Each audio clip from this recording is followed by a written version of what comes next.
Josie, do you mind handing over your husband to me? He's definitely the type of man for me.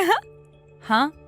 I saw him yesterday at our reunion, and I saw that both you and him had come to see all your old classmates. You both came out of that really high-end car, right? Thank you for all the compliments. Right now, my husband is working for a car dealership and is the manager of the place. And he is a huge fan of custom cars, so he'll stay late a lot of the time doing all sorts of mods to his own car. I'll let him know that you think it looks very high-end. I'm not sure what all you mean by mods and things like that, but the car is very cool. It's amazing seeing such a cool and high-end car like that in this part of town where everyone's driving lame trucks all the time. And so, because of that, I'd like to have your husband. I'd really love to have a husband as cool as yours, and I'd love to be his wife. I thought the first time you said that it was just a compliment, but are you actually being serious right now? Saying that you want your friend's husband? You know I'm being serious about that, right? He's the #1 most wanted thing on my list. Seeing him get out of that cool-looking sports car with you really makes me want to tie the knot with him. Please don't say something as ridiculous as that, Nikki. Are you trying to show me that you still haven't gotten any better since the last time? Please hurry up and fix that behavior of yours, always asking for other people's things. It's not that I just want them, but that I physically yearn to have them. And now that I'm so jealous about him, I really can't get him out of my head. Now that I've started to remember everything again, in the past you always wanted things like my clothing and jewelry, right? I'd tell you no, but you'd keep coming back more and more aggressive about it. And in the end, I'd give in to you and just end up handing my things over. However, weeks later, I'd find you taking all the things you asked for from me and selling them online. For some reason, the moment I get a hold of what I want, I start to lose interest in it. I will want something with so much energy, but the moment I have it, I no longer care about it. And that's why you ended up throwing away my ex-boyfriend after taking him from me, right? And a month after learning all of that and no longer talking to you, you come back talking to me like nothing ever happened? And not just from you, but I got message after message from my ex asking for me to get back together with him. To be honest, my years in college really sucked because of you two.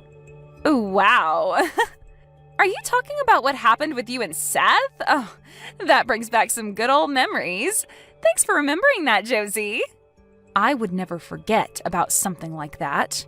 He was the first boyfriend I had ever had then. Yet you made a huge deal about wanting my boyfriend from me and then stole him in the end. I thought telling you no that time would make you stop, but right when I thought everything was okay, he told me he was going out with you behind my back. Yet after wanting him so badly that you'd go through the effort of stealing him from me, you threw him away a month later. I loved it when you sent me that text a month later saying he was actually more boring of a man than you first thought. That was really funny of you. Well, I was being honest that he was super boring. Back when he was with you, he seemed a lot more fun and handsome. You always seemed to laugh and joke around together, and he seemed so into you. I really thought to myself that if I were able to date him, I'd be just as happy as you. But the moment I started going out with him, things were far from what I expected. He didn't even take me anywhere fun or expensive for dates and was just a complete stick in the sand. Well, then maybe it's time you stop trying to take other people's things expecting them to make you just as happy. Seriously, stop saying such idiotic things as you wanting my husband from me next, okay? Cut the crap and act your age, please. Learn that there is no reason for you to go out of your way asking for other people's things that you want, okay? You should only want the things that you truly want with your heart, and then get that thing with your own strength. Wanting someone else's things just because they love them so much has no meaning to it, and most likely won't make you any happier. I'm telling you that I only aim to get the things that I do want with all my heart. And it seems this time my heart really wants your husband from you. Are you kidding me? It's fine to want something that you think is going to be important to you, right? I've been wanting to get married for some time now, and your husband is important to me for achieving that. So that's why you should give him to me. This is getting nowhere with you, I see. I'm sorry, but can you stop talking to me from now on? If you find that things like what you've done and plan to do are totally ethical, then I don't think you and I can be friends. Out of all the people you know, do you happen to know a Nikki who is saying they're your friend? For some reason, they have come to my office to see me. What? There is this old friend of mine from back in college named Nikki, but are you talking about her? Well, she keeps saying you both were in the same year during college, so I'd assume it's her. She's saying that she's here to buy a car for me, which is totally fine and all, but she thinks that since you're her friend, she could get one for $1,000. Are you kidding me right now? Right now, I have one of my employees handling her for me, but it seems she's getting a little troublesome for us here. She keeps yelling at everyone, saying that she's friends with the manager's wife, and that she should be allowed to see me. She's actually making a huge fit about it right now, saying that I need to come out there at once to see her. But I'm out of the office on my break right now. I'm sorry to ask this from you, but can you do something about her? I'm so sorry, Richard. I do happen to know her, unfortunately, and I hope she's not causing too many issues for you. I feel really bad for whatever employee you asked to handle her. I have to ask this again, but is she really from the same year as you in college? You were actually friends with someone as childish as her? She might be an old classmate of mine, but we are no longer friends now, and honestly, never were. A lot of things happened, though, in school, and that made me cut things off with her. But at the most recent reunion we went to, I ran into her again. And even when we met then, she was being a freak about a bunch of things, and so I asked her to never contact me. And, well, now it seems she's brought herself to your place of work. Is that right? Well, for the time being, I'll handle all of this, so just leave it up to me. And you can stay out there taking your break while I deal with her, okay? I'll send you a text when things are all good. If I allow her to see you, things will only become worse for everyone, and I really don't want that. Huh. What do you mean by that? I believe that she's actually trying to get you more than that $1,000 deal on a car. I bet she'll try to get your number from you or something and use that as a way to start talking to you in private. Why does she want my number? And why does she want to talk to me in private? She told me after the class reunion. Oh? She said that she's really into you and that she wants me to give you to her. That chick has always had this problem with wanting whatever others have, especially me. And with me, it wasn't just my clothes or my jewelry that she wanted, but my boyfriend as well. Back in college, there were so many times when I had to deal with her. Really? She's that messed up of a friend from back in college? I guess the both of us ended up having some really crazy friends back in those days. Huh? The both of us did? Recently, I had myself that class reunion, right? Well, during that reunion, I got into it with that crazy guy. He kept asking me to lend him my favorite car for a day, so that he could take it out where he wanted to go. And even though I told him no at least 20 times that day, he's been messaging me asking for it still. Telling someone no, only to have them continue asking more aggressively is just the worst, right? I guess the two of us will have to do our best to deal with these buffoons, alright? I'm going to get heading over to the dealership now and have a word with her about her behavior, okay? And let me just tell you once more to stay outside and let me handle everything. I don't want you coming back in until I tell you so. You really did a number on me, sending your own friend out of that place like that. I was going to buy a car from your husband for you and everything, yet you did me dirty. It's unbelievable that you'd throw out one of his valued customers like that. You're no customer of his asking that he sell you a car for something as ridiculously low as $1,000. And I know for a fact that you came there that day to get my husband for personal reasons, right? You probably thought you'd get him to come out and talk with you, and then have a chance at getting his number as well, right? I know everything that you want. Huh? How did you figure all of that out? Because you already told me a while back that you wanted him, and when you really do want something, you go all out. When we were in college, you made a huge deal about wanting my pen, and in order to get it from me, you broke the pen you had in your hands. And then cried about how you no longer had a pen that could write for you anymore, and that you needed to borrow a new one. You even told the professor that you just needed a pen for me for that one lecture. And so you took my bag from me and grabbed all my pens except one from in it. And never gave any of them back to me. I did something like that? I don't ever remember that. Even if you have no memory of what crap you were doing, I remember it all so well. Anyway, I don't want you talking to me anymore, please.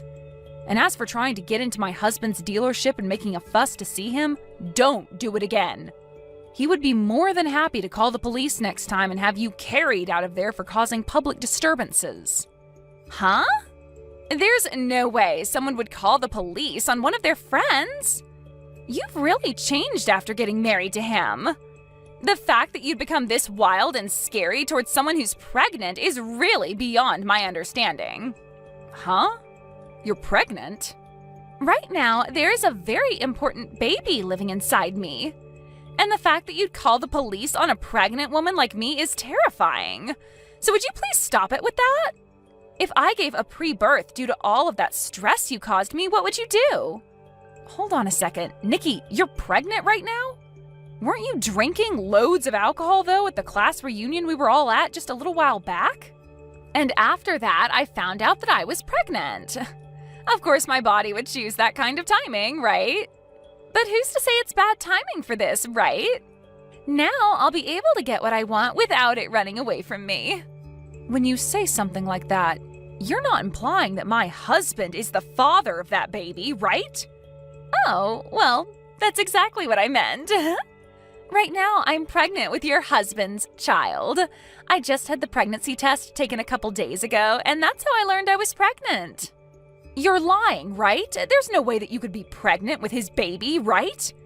There is absolutely no way on the planet that you would have slept with my husband. Well, if you want proof that he did sleep with me, come take a look at my stomach. You understand that I can just never get myself to give up on things that I want, right? Right after you kicked me out of the dealership, I began to look up events and auto shows around here. You told me he loves his cars a whole bunch, so there was no way he wouldn't be at the shows I found. And when I went to one of them, bingo! I was able to find him that weekend at a car show, and I approached him. Really? He happens to have that really hot-looking sports car, so it wasn't hard for me to find where he was. I called out to him when I saw him get into his car, and he let me come right into the passenger seat with him without hesitation. He took me out of that event, and we went for a long drive together in the night. I don't think my husband would ever let another woman into the passenger seat of that car besides me. Well, it seems your husband was really looking for someone more my style, huh? All I had to do was act like I knew something about cars, and that got his heart to appear right in my grasp. He even said to my face that someone as sexy and knowledgeable about cars like me should be allowed to sit in his speedster. Thank goodness he was so open to me coming into his car like that, because he found out I really was his type of woman. What is going on with this super dramatic story of yours? Are you for sure that guy was my husband? We all know that he was your husband, and he took me into one of the mountains to stargaze on top of his car's hood. That was literally one of the best dates I've ever been on. You're telling me he fell for you so hard that he took you out to stargaze on top of his car? Your husband is already way more into me than he ever was into you. And the fact that he took care of me and my needs on the first night out just shows that. After all, the evidence of it is right in my belly waiting to come out someday. And so with that, I'd like you both to divorce really soon. I'm sure you don't want to make my baby grow up in a household where they will have no father to call their own, right? I seriously cannot get over the likes of you. You really did go to those lengths to try and get a hold of my husband and everything, huh? And you already know that I can never give up on getting what I want, right? I'll do anything and everything to get what I want, right? So you need to do what you've always done and just give up and hand him over to me. I'm already pregnant with your husband's kid before you could even get him to get you pregnant. I'm so sorry for stealing another man from you. That guy isn't even my husband, though. Huh? So you can go ahead and have him. I have no plans of divorcing my husband, so go right ahead and have a great time with that baby of yours. Now, hold on. What are you going on about now? What are you trying to say when you said he's not your husband? There's no way, right? Mitch is your husband, after all. Really? Because that's not my husband's name. Actually, I have zero clue who that is, Nikki. To think that you'd end up getting piped down by a guy that I've never even heard of before and letting him get you pregnant? Wow. That really sucks. Huh? My husband's name is Richard, by the way. So who the hell is this Mitch you're talking about? Excuse me, but the car that he was driving happened to be the same car that your husband was driving when he dropped you off at the reunion. I would never mistake the car your husband has for someone else's.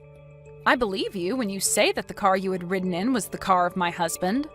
But on that day, it seems my husband lent that car to a friend of his to take out for a ride. A friend?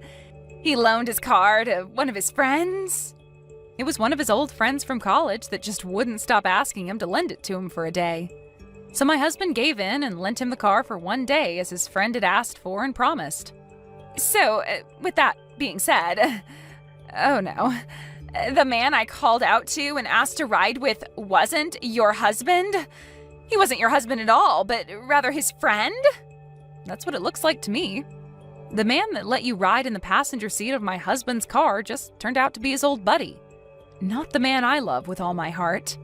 What? I started to think that whole story you were telling me was really strange halfway through. Like my husband would never go out to a car show and act like that. I don't think I'd ever be married to a guy like that, so that whole story you told made me laugh. He's not like that?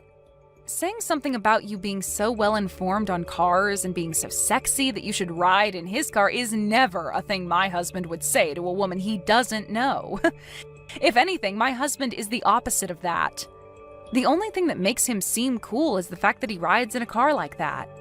But besides the car, he'd never talk to someone like you have, especially not when he's in his favorite car. And taking you on a ride up the mountain to a stargazing spot just to lay on the hood and have sex is a no-go for him. He isn't even the kind of guy who knows about a spot like that. Well, you don't know about that. Maybe he just never takes you to spots like that.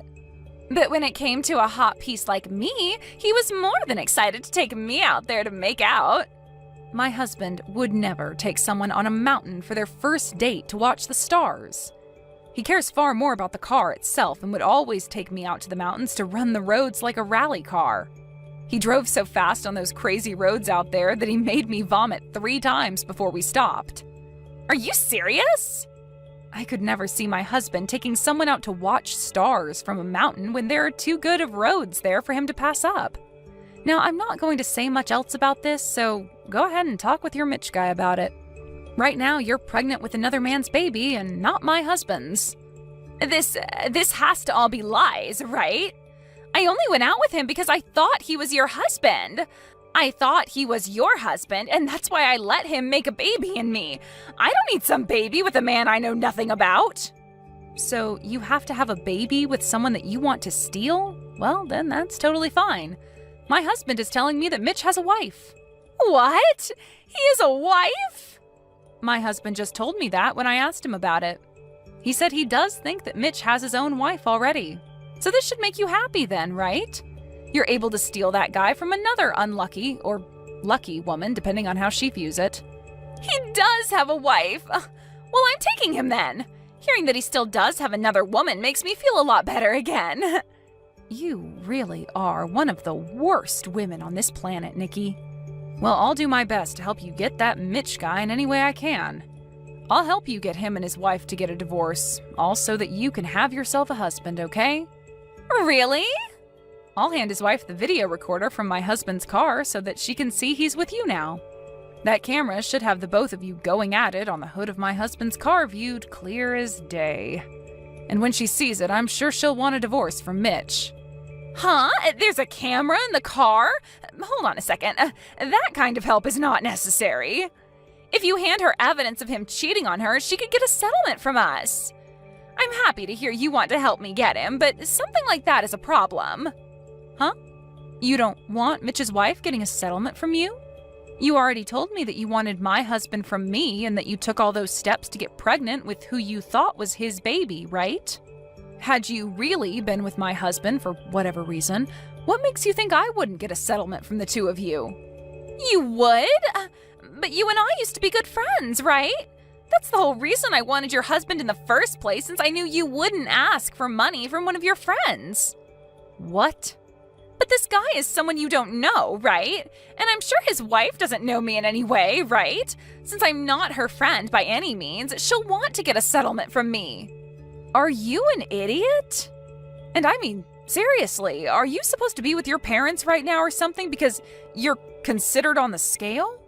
You should know that even if you were my friend, I'd still ask for a settlement from you for something like that. If you really had slept with my husband and all of that, I would have made sure to get every last cent out of you and then some. What? Is that so? Now I'm going to go ahead and hand this evidence off to her, okay? Listen, why did you do this to me? Mitch's wife really wants to get a settlement from me now because of you. But in return for that, you'll have access to her husband, right? That's great for you. Congratulations on stealing yourself another man. What is there to congratulate about all of this? I seriously don't think that by stealing someone's husband, they'd ask for this kind of money from me. I even carry a baby now, and yet I'm going to be forced to give up all my money to her? Really? She's asking that much from you? I'd say the average amount a wife asks for during times like this is $10,000 or so, right?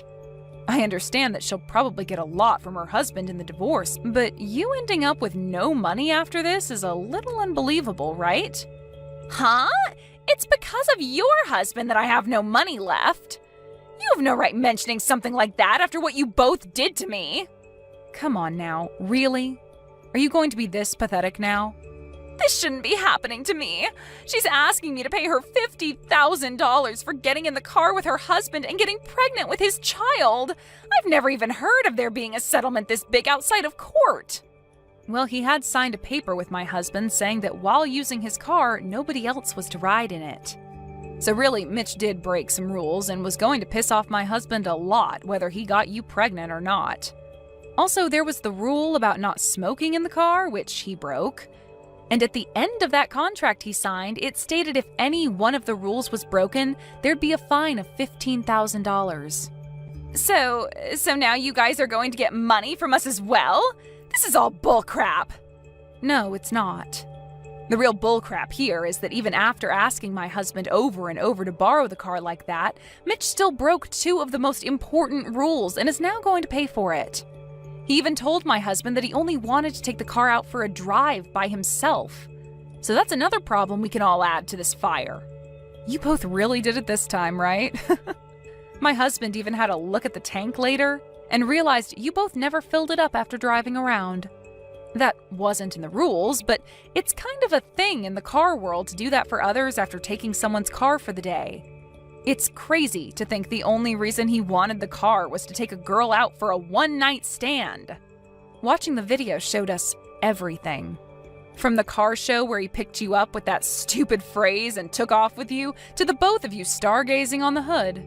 How does it feel knowing that that date will cost Mitch $15,000 and then some? This isn't the time for jokes, Josie. Not only am I going to have to pay $50,000 to his wife for cheating with him, but I'll also have to help pay that $15,000? I cannot believe something as stupid as this is happening to me.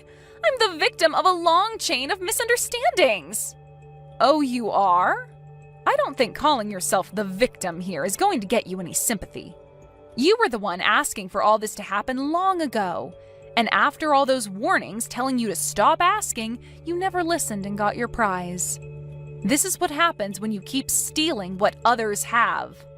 But I just wanted all those things. I was just so jealous of everything, so envious. I just wanted everything to be in my hands and nobody else's. You're going to become a mother in another few months, so can you please grow up a little? You cannot raise your kid to think that it's okay to steal whatever you want when it's not yours. You are now in the position where you'll be a mother soon, and you have to be responsible for that.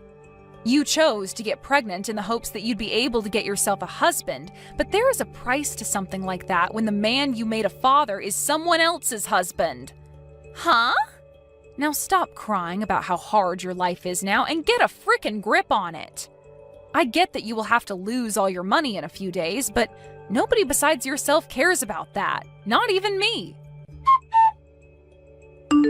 After that, my husband took the car that both Mitch and Nikki rode in and spent the whole day cleaning everything out, from the seats to the hood. He then took the bill for all those cleaning supplies and added that to the list of things that needed to be paid by those two. Later, the both of them ended up getting married to one another, but only because Nikki was pregnant with his kid. But now they're both living in a really cramped apartment that'll only become more cramped after the kid comes. However, it seems that even after marrying Nikki, Mitch wasn't over his itch to cheat, and one day he left Nikki at the apartment all by herself to meet another woman. And right there, Nikki began to realize what was happening to her husband, and started to understand what it felt like having something you want and love be stolen by someone else. She even began to scream profanities about the new woman he was sleeping with, calling her horrible things because she was with him all the time. This also led to her questioning why the other woman would do such a thing when Mitch's wife is pregnant with his baby. And a few days after all those outbursts, she went out to find him and his new woman and started freaking out on the both of them. However, something like this should never be coming out of her mouth, right? Please help, Mom. Can you please allow us to come and stay at your house for a little while? Right now, we are in a bit of a financial pinch. Huh? Axel? What kind of pinch have you gotten yourselves into that you need to be coming to me for? Well, to be honest with you, recently I want to change jobs, right? And well, this new job is actually paying me a lot less than my previous one. Which, I know, it is a bit strange and all that, but I told you before that the benefits are better. I think you told me you're going to this place to take more time off work, or have the ability to at least, right? Wasn't it something about how you could take time off work because your wife is working a great job and her income would be able to support you two for a little bit now? And you followed that up with saying you both have good savings, so you didn't have to worry about being off work. And that's the way things should have been, but, well, Trina ended up quitting her job without asking me about it first. What? Trina did that? Why would she do something like that? Was there something wrong with the company she'd been working at? It's not that there was something wrong there. She just had the wrong idea of things and accidentally quit. Huh? Wrong idea of things? She assumed that since I was moving to a different job, my pay would be better there. So she thought that with me getting a new job, I was also being paid another couple grand or so every year. So she believed that this was her chance to finally become the housewife she's always dreamed of becoming. What's up with that? She's always told me about how much she wanted to stay at home. But I've only ever been making base pay at my job, so that was never possible for her. So she must have thought that the reason I was changing jobs was to get a better salary for her to be able to leave her job. That's just terrible. And actually, for the longest time now, I left her in charge of handling payments on the house and for food. So when I took a look at our savings, there was nothing in there. We haven't had anything in our accounts for months now, I think. You don't even have a penny in your savings account? You're joking, right? You both have been working jobs and don't even have kids, yet there's no money in your savings account? There's really nothing in there? We have both done a terrible job at holding on to our money. I have tried my best not to overspend on things, but maybe somewhere along the way I went a little overboard? I'm sure it has something to do with me not checking my bank accounts enough. I hate this! Not checking your bank accounts? Just know that right now, I don't make as much as I used to, and Trina is without a job. And since we have no savings, we can't afford to live here anymore. So please, Mom, can you let the two of us come and live with you just until we have enough money to move out again? Well, if this is all that's happened to you, I have no other choice. Your room is still open in this house, so the two of you come back here and stay as long as you need.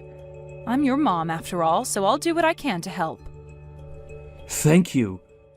We'll get all of our things together then, and move back to your place. I'm so sorry if this is causing you any trouble, Mom. Hey! Trina, what the hell is this? Why have you asked for a remodeling company to come into my house without asking me first? I don't like living in an old house like this one, so I'm thinking of having them take out the old wooden flooring and add in some soft, fresh carpeting. Why are you sending all of those men away now? I just had to go all the way to their company and say sorry to all of them for what you've done. It's all your fault, Dorothy, for being so selfish about this house. Huh? What do you mean I'm being selfish about my house? This is my house, Trina. You are not supposed to be asking for someone to come in and remodel someone else's house. What are you talking about? Starting today, the house is supposed to be our house. What? How long did you think you could keep acting like this place is only your house for? Stop trying to be a selfish old grandma about this old place that we're all living in now. Hold on a second, Trina. What are you trying to say right now? This is still my house right now. You guys were having some financial troubles before this, so I was being kind and letting the two of you stay here until you got back on your feet. What was that? Oh my. I believe you've started to have signs of dementia now, Dorothy. Oh, believing something like that to be true? Huh? Believing what? This is your son Axel's house now. When your husband had passed away, he planned on giving this house to your son. But your son is such a nice man that he decided to let you stay in the house since you aren't making any money anymore. However, it looks to me like you didn't get the memo and think that this place has always been yours. Trina, all of this about my husband giving Axel the house and allowing me to stay in it, did Axel tell you all of this?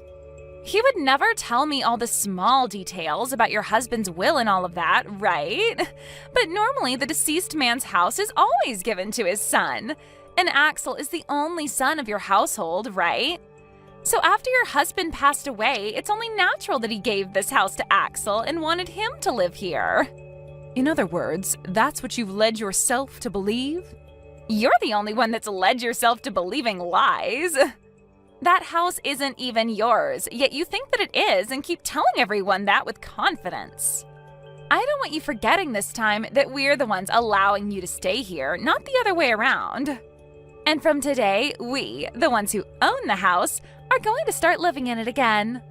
What should I do about this? You seem to not want to listen to me. The next time I have people over to remodel the house, you'd better not tell them to leave. If you do, I will not forgive you, okay? Allow me to make this place as perfect as I can for myself so I can actually enjoy living here. This house is under Axel's name after all, and as his wife, that makes this place mine as well. Hello? Why is the front door locked now? Hurry up and let me back into the house. Nope, you're not coming back into this house. I have had it up to here with you, Dorothy. And so I'm having you moved out of this house today. I'll be throwing all your things out of the house one by one, so grab them all and leave. I'm not messing around anymore, Trina. Why do I have to be the one to leave my own house at the will of you? Stop all of that, you old goof. This place is not your house, and you need to stop believing in all those lies you led yourself into believing. This is the house that your son was given when his father died. In other words, it's both his and my house. Yet, because of his crappy old mother, I'm not able to get any contractors in here to start remodeling the place. Huh? Anytime I've asked them to come in and tear out the flooring or repaint the walls, you tell them to stop what they're doing and get out. I'm really starting to believe that you have something out for me, and that's why you're not letting me have my way in my house. So I've had enough of this BS where I have to let my stupid mother-in-law live with me. Why are you trying to act like the victim here? You're the one that's trying to break apart my beautiful home. I'm allowed to stop you from doing that to my home, so that's what you're witnessing. Now, will you stop acting like a complete buffoon and leave my house be? You are the worst. I really want them to come in and tear up this house so that I can have a gorgeous new home. I've finally become a housewife and everything and need a wonderful home to complement me. I want a house where I can sit at home all day and do nothing. Huh? Wait a second. Trina, you think you're still allowed to be a housewife right now? Aren't you aware that the money Axel is making now is less than what he was bringing in before? Well, if he's not making as much as before, he just needs to work harder to get it back up. He should just work more every week to make up for that loss, right? What? You understand the reason why Axel changed jobs in the first place, right? Before, he wasn't able to get any time off at the previous company and had to work all the time. At certain points, he was working 60-hour work weeks. So that's why he left that place and joined a new company that allowed him to take some time off. Why would he go to a new company allowing him to work less just to have to start working more hours again? There's no reasoning in that. But I don't want to work anymore. I didn't get the wrong idea of anything. Rather, I just got tired of working. And now that I'm a housewife, finally, I am not giving it up. What? Ever since I was a little girl, I've always dreamed of the day I could become a housewife. I wanted to become a wife who could wait all day in her cozy home for her husband to get home. And now that that dream has come true for me, I'm not going back to work. Yet now that you're home all day, you still don't do any of the chores for him. Well, that's because I hate doing chores. That's why I'm not going to put too much effort into the place. I'm going to have a beautiful house to lay in all day as I wait for my husband to return home. Excuse me? But as long as you're in this house, that dream will not come true. You keep acting like this is your house due to you becoming senile or something, right? And you keep kicking out all the contractors I asked to come in, causing me a real headache. So I can no longer allow you to get in my way anymore. You senile old geezer need to get out of my house. We're the ones that are getting kicked out of this house. Huh? I got a call from my mom. If she came back home from work to be here? What the hell is going on here? Who the hell do you think you are, saying something like that to my mom, asking her to leave her house? You're asking me who I think I am? I'm the wife who owns this house with you. Who does she think she is? She says that this house is supposed to be hers, even though it's meant for you and me. You were the one that got this house from your dad in his will. So go and tell her to get out of this house if she's going to act this way towards us. You stop all of that right now. How many times do I have to explain this to you before you understand what's going on? This house is the place that Mom got from Dad in his will. The land and the house, all of it are hers now. Her name is on all of it if you'd like to look that up. What? Right now, we should be on our hands and knees thanking her for allowing us to stay here. Yet, it's only been a few days since we moved in here, and you're already asking for trouble from her. Well, I'm not going to let you cause any more trouble. We're going to hurry up and get all our things together and get out of this house. Wait, hold on a minute. What? Axel? What are you even talking about? You don't have to keep acting all nice towards your mother like that. You are the one and only son of this family, and this is your house, right? When your father was passing away, he gave this house to you, right? I'm asking you to please tell me what's made you think that. Are you trying to tell me that where you're from, that's the normal thing that happens? Well, even if it is, I'm sorry, but my dad didn't leave me anything in his will. He didn't give me the house, or the land, or even the money. Instead, asking that it go all to his wife. Huh? That's why I'm not sure how many more times I'll have to say this, but it's all my mom's. I had to ask her with every bit of my soul to allow us to come back and live here with her. Huh? Is that right? I just assumed that you were being a really nice son to make sure that she had a place to live and all that. And that's why this time I wanted her out of the house for being such a jerk. I just thought that every time she told me she was the owner of this house, she was lying to me. I'm getting tired of you trying to act like this is our house and that she's the one lying. You already started this whole process off with a bad step, as you thought me changing jobs just meant my salary would increase. And so instead of talking with me first about it, you just left your job at that company. And now your next step is trying to kick my mom out of her own house because you think it's yours? What the heck? It's not my fault that I had the wrong idea about all of this. They always talk about this stuff online and on the news, right? Saying for people to change their jobs for better pay and all that. I didn't think that you going to a different job would mean you'd make less money per month. I told you about that so many times though. I said that my new job would pay me less and we might have to make do with that in some way. But as a result of that, I'd get more time off work and would be able to spend more time with you. Did you listen to a dang word I was telling you all those times? Well... You didn't listen to crap, right? You heard me say I was getting a new job and that in your head translated to you being a housewife and being able to relax all the time. You don't want to work anymore and just want to spend all day sitting around at home. You've always been talking about that, right? I'm going to open the lock to the front door right now, and when I'm inside, both you and I are packing up our things and leaving. Before you cause any more problems for my mom, I'm going to have the two of us leave her place. I don't want to leave, though. I am not leaving this house, whether you want me to or not. I'll open up the door for you, but I will not be leaving this house. Excuse me? Listen, I've already bragged to everyone about this house now. And I told them all that because you found a new job, I can finally be a housewife. And I even bragged about how we would be remodeling your whole house to make it more cozy for me. I am not going to turn around and have to tell all of them that we had to leave this place. I'm surprised to see that you think you're in the place to talk to me like that. It's all because of you that we're being kicked out. Even if that's the case, it's impossible for me to leave now. Also, it's not just that I bragged to everyone about it. I already signed that contract having the company come in to remodel the place.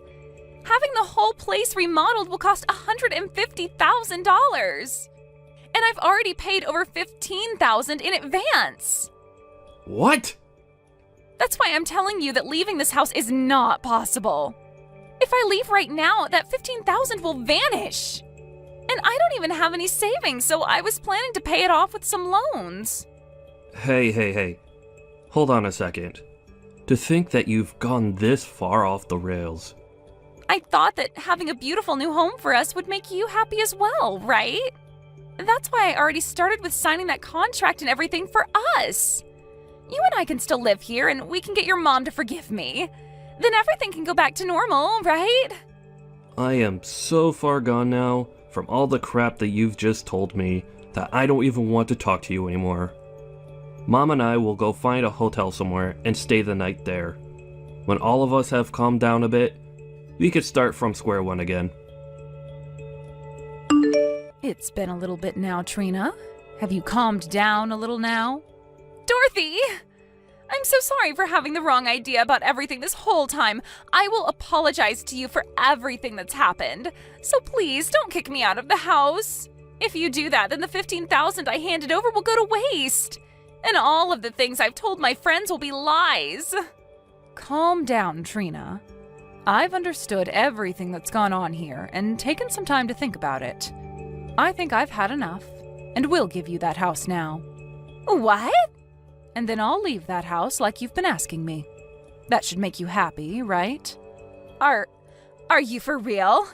You're going to give the house to us now? Well, you told us that you'd never leave the house, right? And I understand not wanting to waste all the money you've already put into the place. At this point, the only option for me is to leave the house. Thank you so much, Dorothy.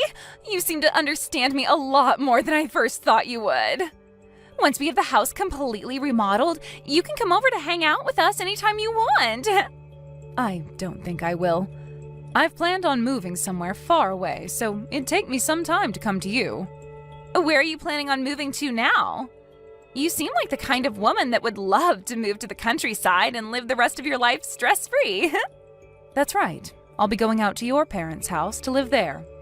I'll be out in the countryside there, and they said they'd look after me from now on. Huh? You'll be moving out to my parents' house? I feel like me talking to you about the reason for this would never get through that thick skull of yours. Actually, just yesterday I was over with your parents talking to them. I told them that their daughter had stolen my house from me, and then asked them how they'd repay me for that. What did you say? Your parents were left speechless when I brought that up to them, but they were mature enough to get on their hands and knees and apologize to me. I'm so sorry about my stupid daughter, is what your dad told me.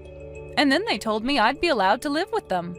What a great idea from the both of them. They said they'd throw all your things out of your old room and have me move into it. Huh? And on top of all that, they'll be treating me like the house is a bed and breakfast. I also told them that while you were staying in my house, you never did any chores or anything to help out. So in exchange for that, they'll be doing all the chores for me as another way of apologizing for that. They said they'd be taking responsibility for everything you had done to me. You're lying, right? You really did nothing for me while in my house. Things like your laundry, cleaning your room, and cooking for you. You asked me to do all of it. And each time you told me to do it for you, you said you'd handle it the next time. Like those days where I would make dinner for you, but you'd say that you weren't in the mood for meat or fish and tell me to make you something else. Do you want me to start saying things like that to your parents for you? That's all crap, right? Wait, you're going way too far with this. I'm not playing games anymore, you old geezer hag. Oh? Getting my parents involved in all of this is just not okay. And the fact that they took apart my room in that house for you to stay? Asking them to take care of you like you're one of their kids? I love that you're telling me not to do something like this after doing the exact same thing at my house. You asked for me to do everything for you when I was already giving you a roof to sleep under. And when you had enough of me, forced me out of the house because you thought it was all yours to keep. Well, that was... You can go ahead and keep that house to yourself now. Go ahead and remodel it all you want. But I'm going to do the same to your parents' house now. I'm going to act like a spoiled brat, just like you, and have it all my way here. I'll even make sure to have contractors in here next week to start working on remodeling the place. Shut the hell up! And stop all of that! Then can you shut the hell up and leave my house? Telling me that you hate having the tables turned on yourself like this. Did you never learn in school not to do things you dislike to others? What should I do? My parents are starting to blow up my phone with messages. My parents are both very strict about how they handle things. They are definitely going to be furious with me this time. That's right, and I'm just as furious as they are. I might look as though I'm calm right now, but deep inside me, there is a fire burning and it's going to overflow really soon. It's not my fault that all of this is happening. I told your parents they raised a really great girl. Quitting her job without talking to her husband about it first and not being good at any kinds of chores. And that you've never saved any of your earned money. You can't do any chores, nor do you want to, and your dream is to become a housewife? I told them that your dream has come true. And when I did that, they both blew up. You've only gone and made them more upset with me. My parents are going to never let this go now. What should I be doing here?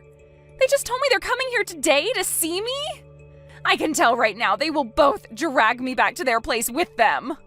Then how about today we all go and meet up at my house?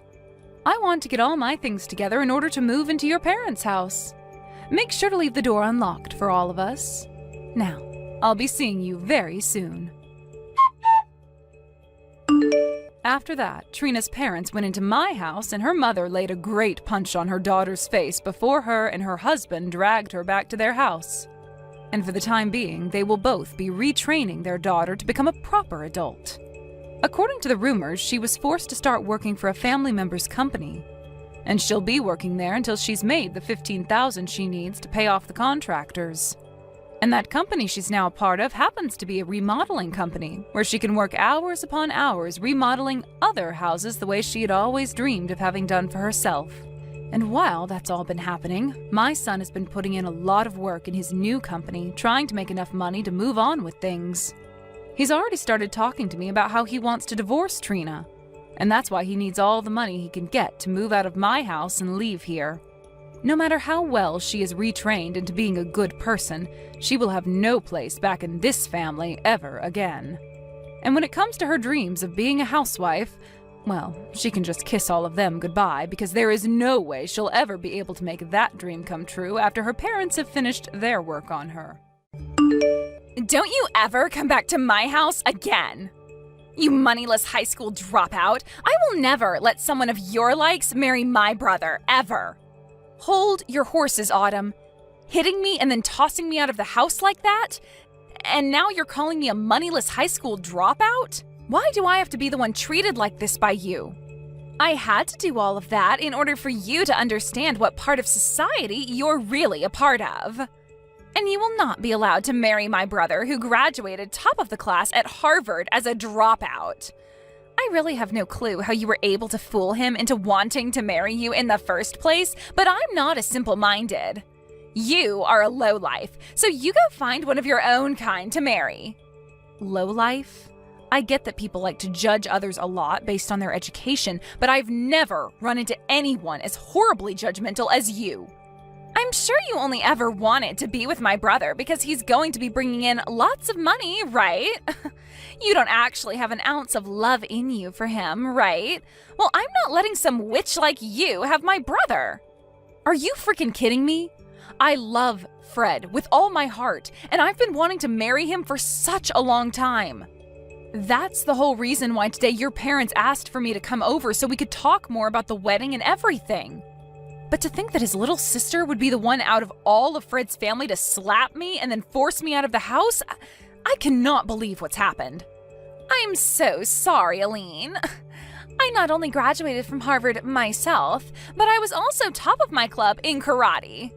So I didn't think that small slap would be so powerful towards your weak little body. Well, I promise that from now on, I'll be a little bit nicer with my swings. You're calling me the weak one? Yes, I am. Not only are you a lowlife, but you don't even realize how weak you are physically. You only tried marrying my brother so that you could get to his money and nothing else, right? He made it out of Harvard top of his class, so not only is he extremely cool, but he's working for a very well-known and large company. But man, I'm so surprised that he's already being taken advantage of by a loser like you who only wants to trick him for his money. I told you already that I want him because of my love for him. Calling me a lowlife and a weakling, though, that's not okay. I get that I dropped out of high school, but that does not give you any right to treat me like I'm garbage. Well, let me just say that a high school dropout with no money is the same thing as a cockroach in this world. So I'm going to start calling you that instead now. I'm sure your family never had any money for you, so there was no hope of you getting into any college, right? That's why you just gave up and dropped out. So you should just go find someone your own class and marry them instead. All you're doing by coming after my brother is ruining his image as a successful young man. This is getting nowhere with you. You're just going to keep calling me horrible things based off me never graduating high school. And now you're even calling me society's cockroach? That's probably why you're just like society's gorilla, throwing hands without even bothering to understand the situation first. You are the worst of the worst. Huh? You have no right talking to me like that, you cockroach. You lowlifes all need to shut the hell up. You and the rest of your kind need to stop thinking that you can marry people like my brother. I'm withdrawing my offer to you. Huh?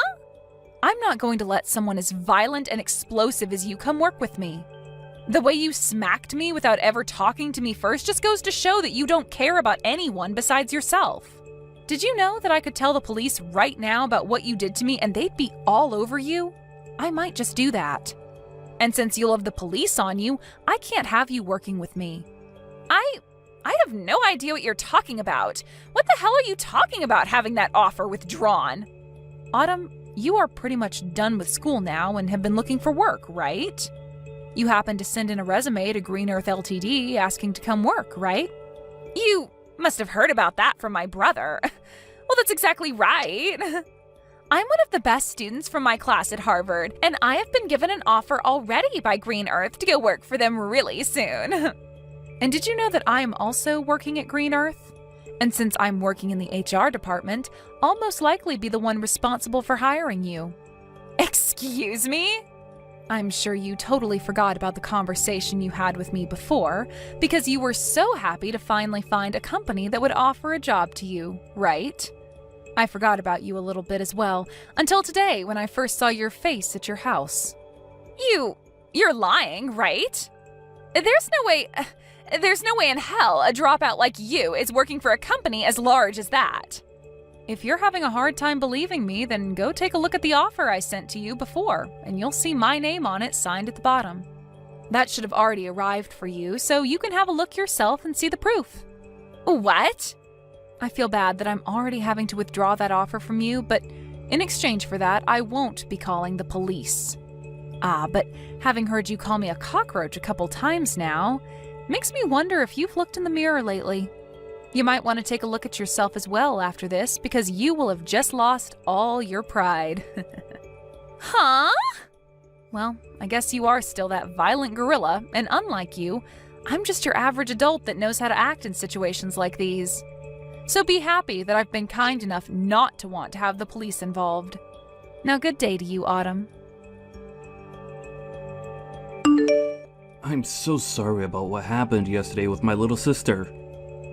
Autumn has always been a little too involved with other people's education, and really likes to judge them based off it. I just never assumed she'd be the kind of person to come out of nowhere and slap you though, just because you dropped out of high school. Has the swelling gone down yet? Are you going to be okay? I put ice on it right as I got home, and most of the swelling is gone now. That's good to hear. But I'm sure it's not just your face that is hurting right now. She said a lot of terrible things about you, and I'm sure that hurt your heart just as badly. I actually don't care a whole lot about what she called me, so don't worry. After my parents' business failed, I had to drop out of high school. During that tough phase in my life, I had to see a lot of people change really quickly into completely different people. And when it comes to how people look at me now because I never finished high school, there are a lot with views like Autumn. But unlike all those other people that care so much about education through schooling, you learned a lot at home helping your parents, and in the real world working jobs. Even now you are working at such a large company, making bank. I myself am so impressed with you, and feel terrible that you have to live with people like my sister around you. It hurts. Thank you for thinking of me that way, Fred. Anyway, how has Autumn been after a day has passed? Both myself and my parents have been pissed with her, so she's starting to settle down now, and all of today she hasn't left her bedroom. Well then, that must mean she hasn't told anyone yet about how I withdrew my offer to have her work for Green Earth. Huh?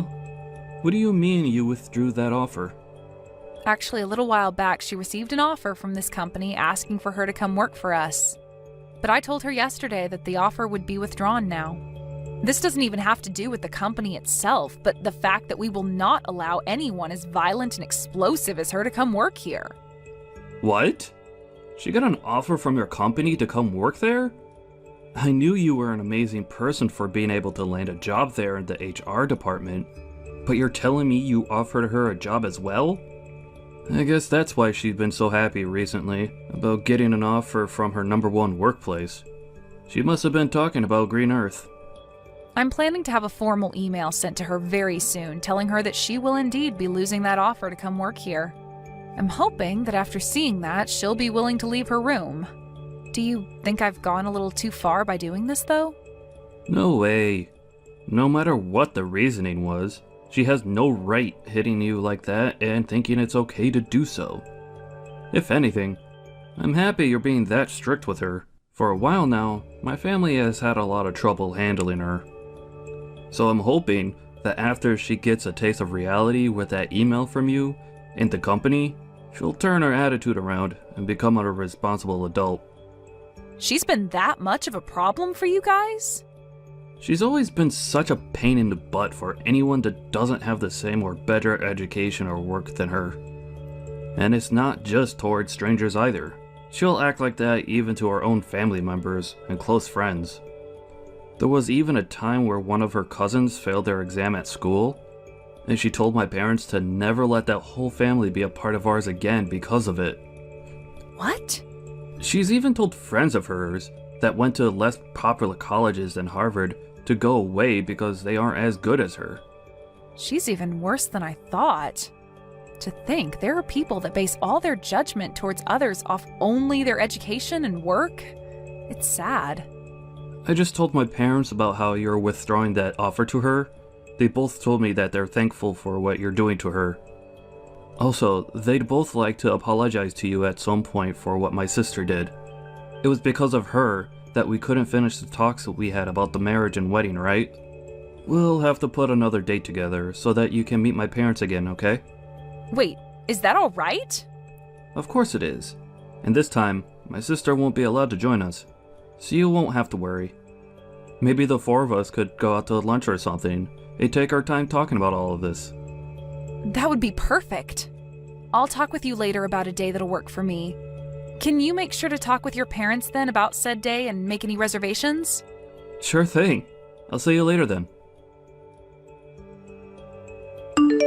Hello. Long time no see, right? How's your head doing after a month has passed since I smacked it? Perhaps it's still a little bit swollen. Oh my, I never expected I'd be hearing from you again, Autumn. Does this mean you're finally coming to apologize to me? Huh?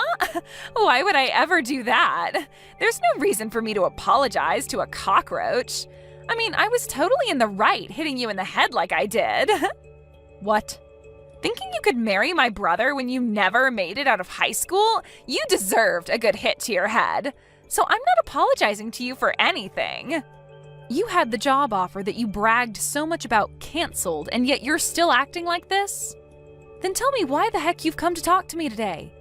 I've come to teach you once again what kind of low-life scum you really are. Me? I'm already pissed that someone with no education like you wants to marry my brother.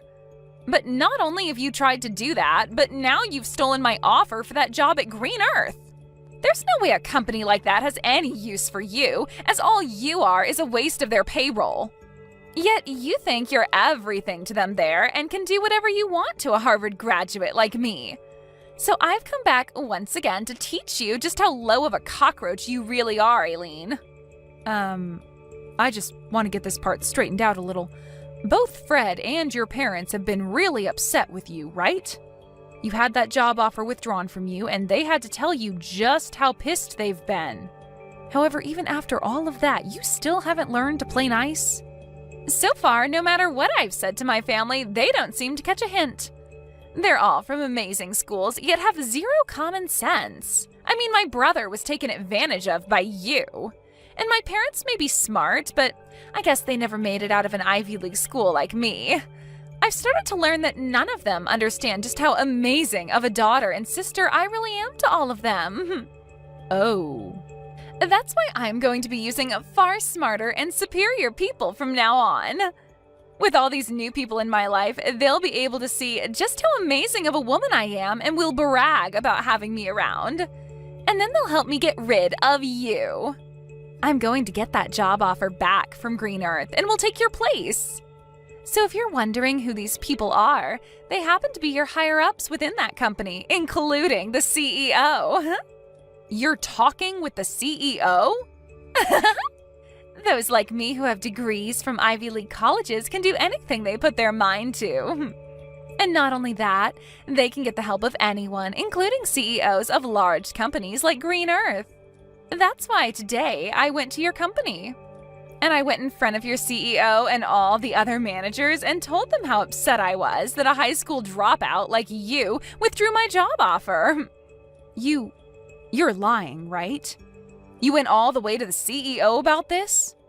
And of course, the CEO understood my plea. He listened to everything I had to complain about and told me he'd handle it all as soon as possible. I knew someone like the CEO would be able to understand a Harvard grad like me. And soon I'll be allowed to work for the company in your place and help bring this company to the next level.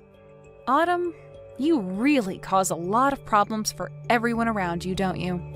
Maybe I'm just too good for all you lowlifes, and that's why you're all left with problems? Are you sure? Well, I'm sorry, but you're going to be fired now because of me. This is what happens when a dropout like you thinks they can fight back. Your life is over now. I can't wait for you to see it, you cockroach. You're the one that's about to see the end. Huh? You said you went and cried to the CEO, right? And you told him about how a high school dropout like me withdrew that job offer? Yeah, I made sure to explain all my complaints to them.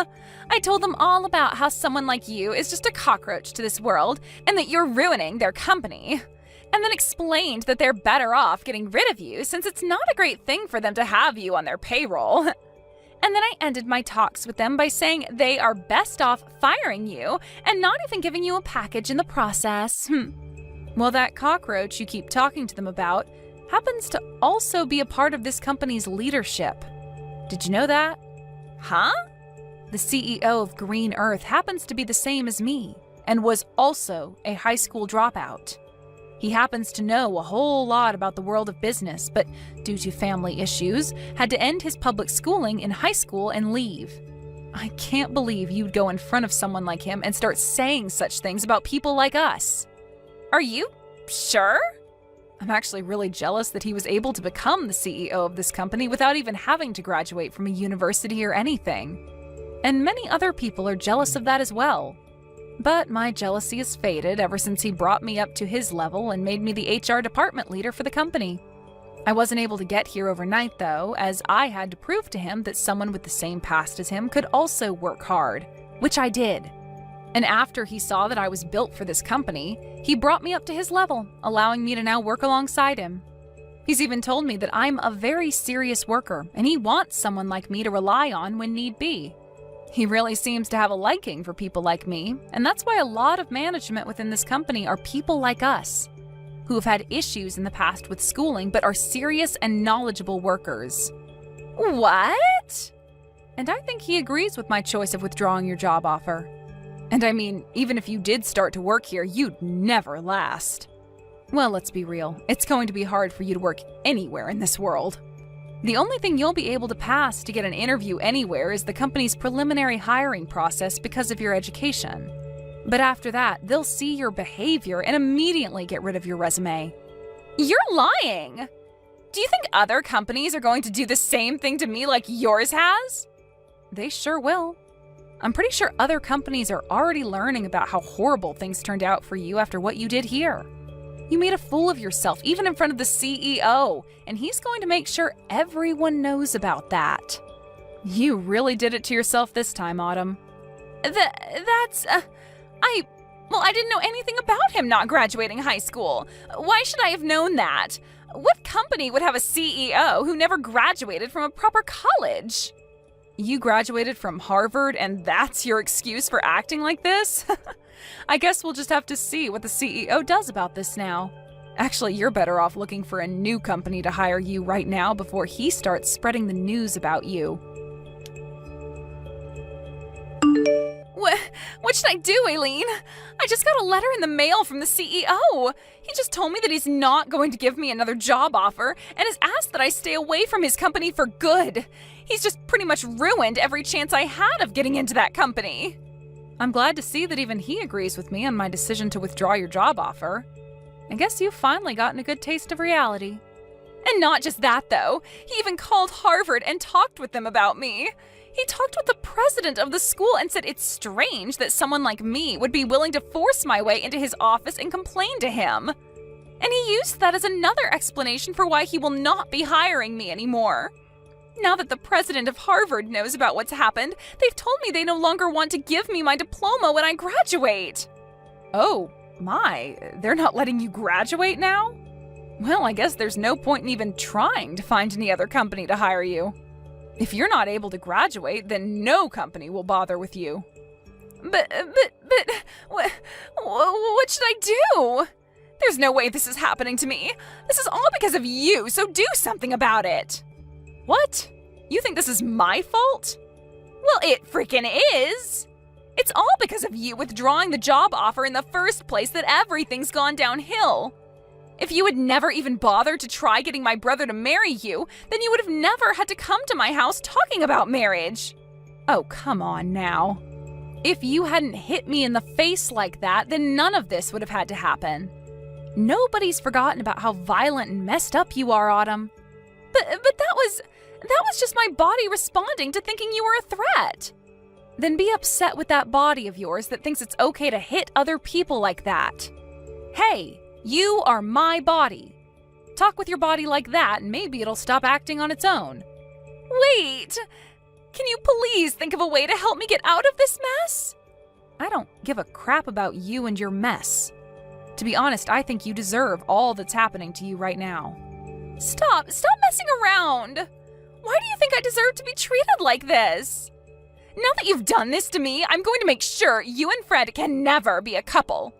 What? As long as you're with him, my life is going to be hell. So if I allow you both to get married to one another, then my life will literally be ruined. I'll never be able to do anything with my life because things like this will just keep happening. So I'm going to end you two right now. What? You get the hell away from him right now, you plague. All you plan to do is marry Fred and become a parasite to him, right? You might have a job now, but the moment you get a ring on him, you'll quit your job and feed off all his hard work. You'll be a part of his life forever and will never have to work another day in your life while you force him to work to death. I'm the one planning to leave my job. And what's so bad about her being married to me? Wait, is this you, Fred? I was watching Eileen as she sat there looking at her phone in distress. And when I came over to have a look at why she'd be looking that way, I saw that you're once again talking about her about your BS. But listen to me, Fred. Why are you planning on leaving your job? You finally found a job at such a nice company, and you're going to quit now? Yep, I spoke with Eileen about it, and that's what we've decided on. With the amount of money she brings in, there's no need for me to be working as well. And to be open about her skills, she may be a great worker, but she sucks at cooking and cleaning. That's why I'll be the one doing all the housework for her. No way, that's not possible, Fred. A man that graduated from Harvard is going to become a house husband? That's a waste of your abilities. Doing chores like cleaning and cooking is pretty rough work, and I think it'll be a fun challenge to take on. Also, I'll be at home most of the day, so I can do anything I please. I'll even be able to learn a ton of new things while at home, which is perfect since I love to study. What? Actually, I really want to study about a bunch of other things now, but I've had to work all week, never had time to. However, now that Eileen said she'll handle working, I'll be able to finally get to work studying. After all, she loves watching me spend my days studying about all sorts of surprising things. Recently, I've even gotten into studying about microecosystems, and have started a small garden within the house to help me understand them better. That's... But I'm sure you'll start to view me as the parasite now, huh? What you just said a little bit ago really hurt my feelings, Autumn. No. That was... You don't have to worry about how I choose to live anymore.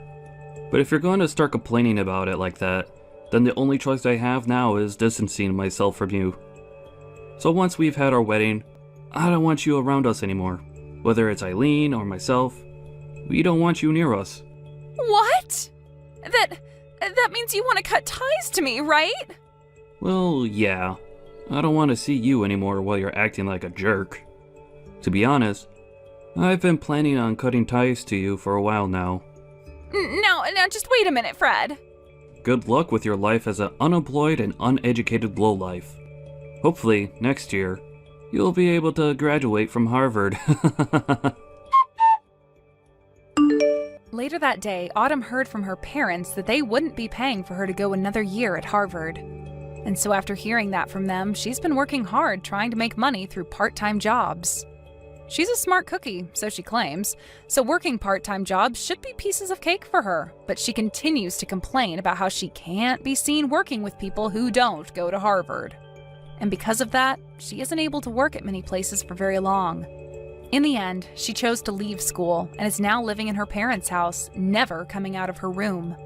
She goes onto social media a lot more now, and when she sees all of her former classmates working amazing jobs and doing all sorts of fun things without her, she becomes even more depressed and recedes deeper into her room. Thank you for watching till the end. If you felt good about this video, like the video. If you didn't like it, let me know why in the comments. Subscribe too. Your likes and subs lead to our motivation. We have so many videos on our channel as well, so go ahead and take a look. See you in the next video. Hey, Zara! What is this I hear about you living in a fancy new condo building right about the metro stop? What happened? What kind of tricks did you use to land such an amazing place to live? I didn't use any kind of trick, thank you very much. I pay for that place and so I get to live in it. It really is just that simple.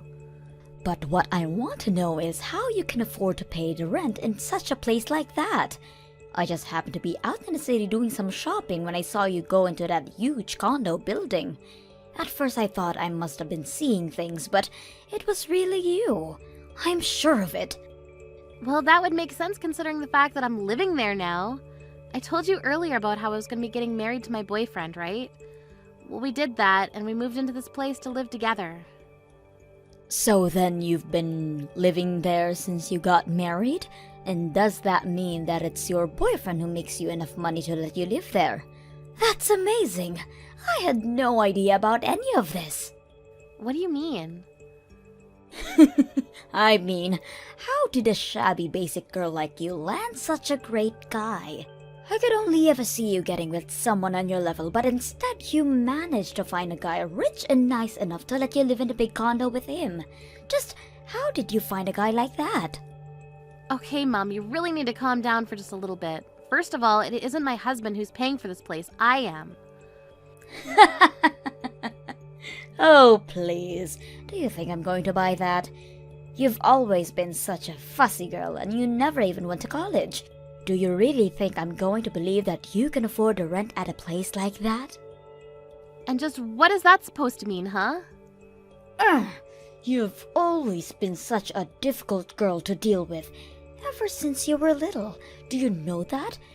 I was ready to send you to any of the best schools in the country, but you said that you wanted to start working already, and so you did, just that, after high school. But I said fine, just as long as you live at home until you earn some savings, but then you just moved out and never came back. Do you have any idea how worried I was when you hardly ever called me? And now the only reason I know when you're living now is just by complete chance. You really haven't changed at all, have you, Mom? It's clear that you've already made up your mind about what's going on in my life, and I don't see the point in saying anything more. I just want to know how my no-good daughter ended up with such a good man. It sounds to me like you would have been better off marrying someone like your little sister, Rita. Excuse me? Did you really just say that? Well, Rita is nothing like you. She was actually a good girl and very easy to deal with. Not to mention the fact that she would actually listen to me and went to college when I offered it to her. And now she's my pride and joy who works for one of the largest companies in the country. If only she could find a man just as good as she is, then things would be perfect. Oh, so you mean that your perfect other daughter still hasn't found a man? Maybe you should just find one for her since you handed Rita everything on a silver platter. I'm sure she'd love to get married to whatever man you picked out for her. I bet you think you're so clever talking to me like that. Well, you just wait until I do find a man for your sister, because it's obvious to me that I can't count on you for anything. It's no wonder you'll never be truly happy. Hey, Zara, is everything okay? Mom is grumbling about you a lot more than usual today, and I was wondering if something happened between you two. Yes, we had a talk. More like a fight, but I'm used to it now. Is Mom really making that big of a deal of it back at the house? Well, she's stomping around and slamming things on the table and kind of just acting like a big baby. And earlier she asked me if I wanted to find a boyfriend, and then she showed me all these pictures of guys who I guess she's ready to try and set me up with. She said something about having to one-up you and get married quickly. Well, she said she wanted me to find a better husband than you as fast as I could. Can you believe that? Oh, jeez. Mom really needs to learn to chill out sometimes. I wonder if she even realizes how she sounds saying those sorts of things. But I also heard from Mom that you and your husband have moved into this really cool condo building. I think that might have been what set it off for Mom. Not only did she not know you were married, but you married rich and didn't tell her. Well, I'm sorry that you're always getting sucked into this drama between Mom and I. I always feel bad for how much trouble I've probably caused you with all of this. Zara, I really don't think that you have anything to apologize for at all. In fact, if anything, I'm the one who should be worrying about you. I mean, I know you two are already legally married, but are you sure that you want to have your wedding be just the two of you? Well, I don't really think that Mom would even want to come to something like that. And if I just invited you and Dad, then it would be a mess for everyone involved. I've already explained about our family to my husband, and he says that he understands, and it's okay doing a tiny wedding with just us. Okay, well, I just wanted to make sure with you. But in that case, I'll swing by sometime soon, and with your wedding presents, of course. Plus, I want to see this huge condo that you're living in. Yes, please. You have to come and see it. We're pretty busy still unpacking since we literally just moved in, but once we've got some of that done, I'd love for you to come see it. You and your boyfriend are welcome to come in here at any time. I can't wait! Just let me know when is a good time to come over, okay? We have to have a little party to celebrate a new house and a wedding soon. Hello, Zara. I have something that I'd like to talk to you about, and I'm wondering if now is a good time. Hello, Mom. This is a weird way for you to start a conversation with me, but okay. What's up? You really just want to cut right to the chase, don't you? Okay then. Zara, I want you to let Rita marry your fiancé. It's clear to me that whoever this guy is, he's a better match for Rita than he is you. You want me to let Rita marry my fiancé? You can't be serious about that. I'm afraid that I'm very serious, Zara. I have been searching all month for a man for Rita but still haven't found one. But then I realized that I already know someone who knows a man with a good background and who makes much money. You were just holding him for your sister this whole time, weren't you? You really think that I'm gonna go along with a word of what you're saying right now? Well, of course you are. In fact, after doing some looking around, I think I do remember meeting this man of yours. Even I don't remember him at all that well. I'm pretty sure that he wasn't a fatty, and I believe he also went to a pretty good school too. I suppose both of those things are true, yes. Plus, he must be young and have enough money to afford living in a luxury condo, so I just know he'd be perfect for Rita. Mom, you do know that Rita's already engaged to be married, right? Wait, what? What do you mean? How dare you try and bring your little sister down to your rotten level? Unlike you, Rita understands that I'm always right about whatever I say. There's no way that she would be like you and just not tell me she was engaged. Do you really think that Rita's some kind of mindless drone who just follows orders? And do you really think it's okay to force your kids to go to a college they don't want to go and work in a field that they dislike? You have no idea what you're talking about. It's the job of a good parent to guide their children to success. That's not what I think is happening here. Well, that explains why you are the way you are. But if a child wants to grow up into a happy adult, then they need to do everything that their parents tell them to. And if they don't, then they end up like a problem child like you. That's why I tell people that I only have one daughter, and it's Rita. I see, so you don't even think of me as your daughter anymore. Of course not. And I also don't think that you should be with a guy as good as you are. You didn't go to college, and now you're just marrying rich to get out of having to find a real job. I'm sure that whoever this man is, he'll regret being with you very soon. And just what makes you think that, huh? Let me guess. After you two got married, you quit whatever little part-time job you had just to be a housewife. And now you just lie around doing nothing all day while your husband is doing all the hard work. I just know that there isn't a man alive who can stand being with a woman who acts like that. That's why it's better for everyone involved if you just hand him over to your sister. Hold on a second, just why do you think that I'm not working and living off of my husband? Do you even realize how hurtful some of these assumptions are? Do you really think I care about how you feel when it comes to any of this? The only thing I care about right now is making sure that my real daughter is happy. And I know that she won't be happy until she has a husband who's as good as she is. That's why you need to give up your man for her. I don't even know why I bother wasting my time when you're not going to listen. Although I just have to say that I can't believe you would literally try to steal one daughter's groom to give to another. Well, if you don't want me to take him from you, then you better just give him up. A no-good brat like you doesn't deserve to have someone so great. Actually, my husband did graduate near the top of his class at a great university, but he certainly isn't rich. So I don't understand why you think I married him for something that he doesn't have. Although if you really want, I guess I can just do what you say and hand him over. Wait a minute. What do you mean he isn't rich? He's paying for you both to live in that huge condo. He must make a ton of money. I told you already that I'm the one who pays for the condo.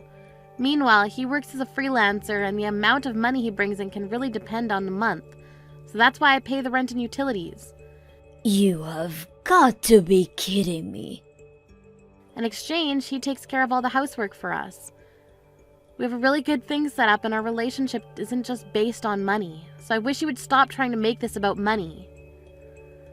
You have got to be lying to me. If he really went to a good school, then how could he not make that much money? You've always been a little liar ever since you were little, and you're doing it again now. You're the one who doesn't make that much money. I know it. You're just lying because you don't want me to take away your man. You really are a terrible daughter, do you know that? I told you that you wouldn't believe me no matter what I said. But okay, why don't you try searching my name online and see what comes up? I assume it wouldn't be hard to find the business that I'm running as well as my picture on the board of directors page. Maybe that'll make you finally believe what I'm telling you. Hold on a second. You're managing a company? Someone who doesn't even have a college degree is running a company? Well, it's actually always been my dream to be a company president ever since I was little. But you said that that wasn't a good job for a woman to have, and you never really showed me any support. That's why after I graduated high school, I wanted to go out and get some real-life experience. Luckily, I found a job in my field and used that as a jumping-off point to build my career. And now I run a company and live in a huge condo. This has got to be some sort of sick joke, right? I've told you 3 times now that I'm the one who's paying the rent. So I'll keep the house, but if you really want my freelancer, I guess I can hand him over to Rita. She might even be happy to finally be getting married. Wait a minute. That means that this man isn't a good fit for Rita at all. He might have a good education, but if he doesn't make money, then all of that will cause trouble for Rita in the future. But unlike me, Rita is brilliant, remember? She's your pride and joy and only daughter you admit to having. She doesn't need a man to provide for her, don't you think? Anyways, I'll tell my man that he needs to start packing his bags, I guess. Zara, oh my gosh, you totally took me by surprise. I mean, your husband was just in my house and told me that he'd come to marry me.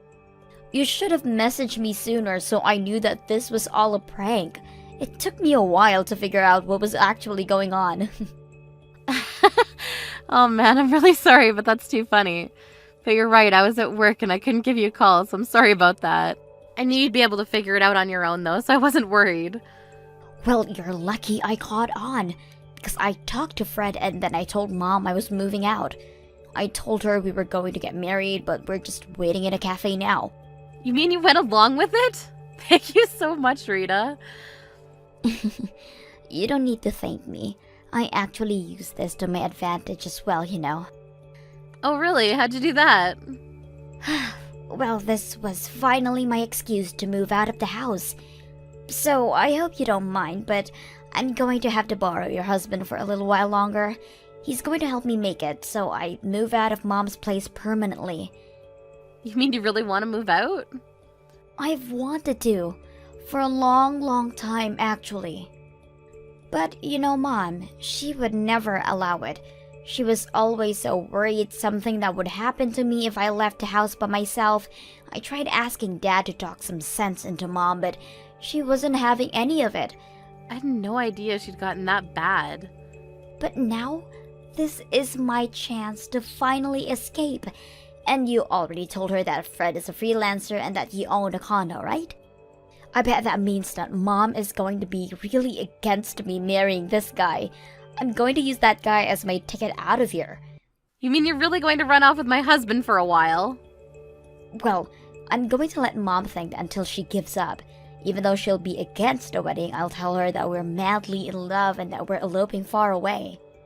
Well, it doesn't sound like the worst idea I've ever heard. In fact, knowing how sensitive Mum is about her reputation, I'm sure that she wouldn't tell a soul about this, given how scandalous it all sounds. If there's anything you want me to do to make it more convincing, just let me know. I'll tell Mom that we're eloping, and as soon as I find a place to live, I'll give Fred back to you.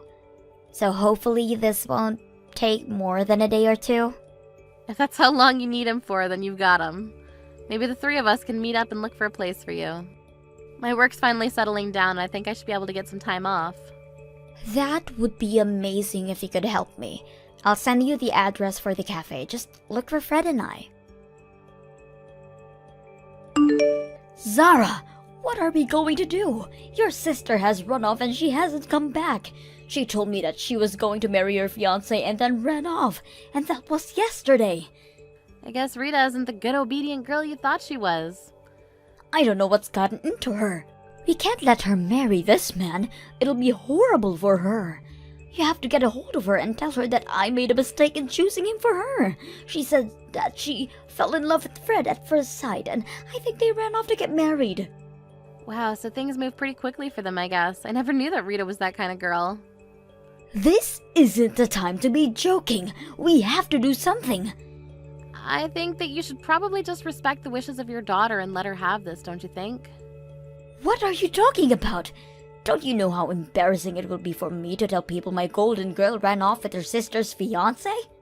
Well, I guess I'm glad you have your priorities straight. You don't understand. All my neighbors just love Rita and talk about what an amazing girl she is. How am I supposed to face them now? But isn't the happiness of your favorite daughter more important than anything else? I got it. How about you come here to live with me and then I tell everyone how amazing my other daughter is? Yeah, no, that sounds like a horrible decision for me. Besides, you already made it very clear to me that you didn't think of me as your daughter. And now, thanks to your meddling in our lives, you've lost both your daughters. Send Dad my love. In the end, Rita never came back, and Mom only became more ashamed of what had happened. She stopped talking to all her neighbors, and even stopped leaving the house. Rita and I explained the truth of what happened to our dad and asked him to keep our secret. He understood and agreed. And after that, Fred and I were finally able to have our tiny wedding. Meanwhile, Rita is living her dream of an independent life and was overjoyed at the realization that she would get to decorate her apartment however she liked. Thank you for watching till the end. If you felt good about this video, like the video. If you didn't like it, let me know why in the comments. Subscribe too. Your likes and subs lead to our motivation. We have so many videos on our channel as well, so go ahead and take a look. See you in the next video. Taylor, is it really true that John's condition has gotten even worse now? I heard that things have only gotten worse, so I needed to make sure that it was true. He has gotten worse. This weekend he had to be taken into the ICU for his health. But right now he's doing a lot better again and has been moved back into his room to be looked after. As of right now, he's even able to have small conversations again. What? He was able to make a comeback from that? Huh? I'm really happy to see he's made a comeback. Same here. But it's going to be some time before there's any hope of him getting out of here. Do you think you have any time this weekend to come in and see him? He would like to see all of his grandkids. I'm sure that would make my dad really happy seeing you all, and it might even make him recover even more quickly. I don't want to go see him. Hospitals have this smell to them that makes me feel sick, so it's not going to happen. What? Also, for people like him being that sick, they tend to get really thin because they can't eat as much anymore, and that's just scary to me. If I were to show the kids their grandpa while he's in that state, they might be traumatized for the rest of their life. So that's what this is about. Then how about just you and your husband come to see John this weekend? Just come in for a few minutes to see and talk to him, and that should be enough. Even the doctor is saying that would be really good for John to see some of his family soon. No way am I going there. I hate going to the hospital, and Greg is really busy with his job right now. We don't have the time or want to go and see John at the hospital right now. Are you sure? Also, there's the whole thing with his health getting even worse recently, so perhaps it's time we start preparing for the worst. Do you have any idea where John's bank information and checkbook might be? Do you know how much money he's ready to be given away as inheritance? And do you know how much he has in terms of stocks right now? What? He's going to be kicking the can pretty soon here, so it's best we start preparing for his inheritance to come through. I'm sure he's totally fine just having you at the hospital watching over him, so you can continue doing that if you want. I'll manage everything that has to do with his money and properties, all right? Don't say something so messed up as that, Brinley. What do you mean he's going to be kicking the can soon anyway? Right now, your father-in-law is trying his best to fight through this sickness. He is going to make it through this and come back home to see everyone really soon. So would you quit talking about how he's going to die like that? I understand how you want to feel about all of this, I really do. But I think it's best that we prepare for the worst, just in case. We wouldn't want to be wasting our time later on with all this when we'll want to be focused on mourning him, right? You stop all that right now. There's no point in dealing with any of his money right now anyway, right? You're too busy to come and see him in the hospital, so you must be too busy to deal with any of that right now. So leave all of this talk about his inheritance be.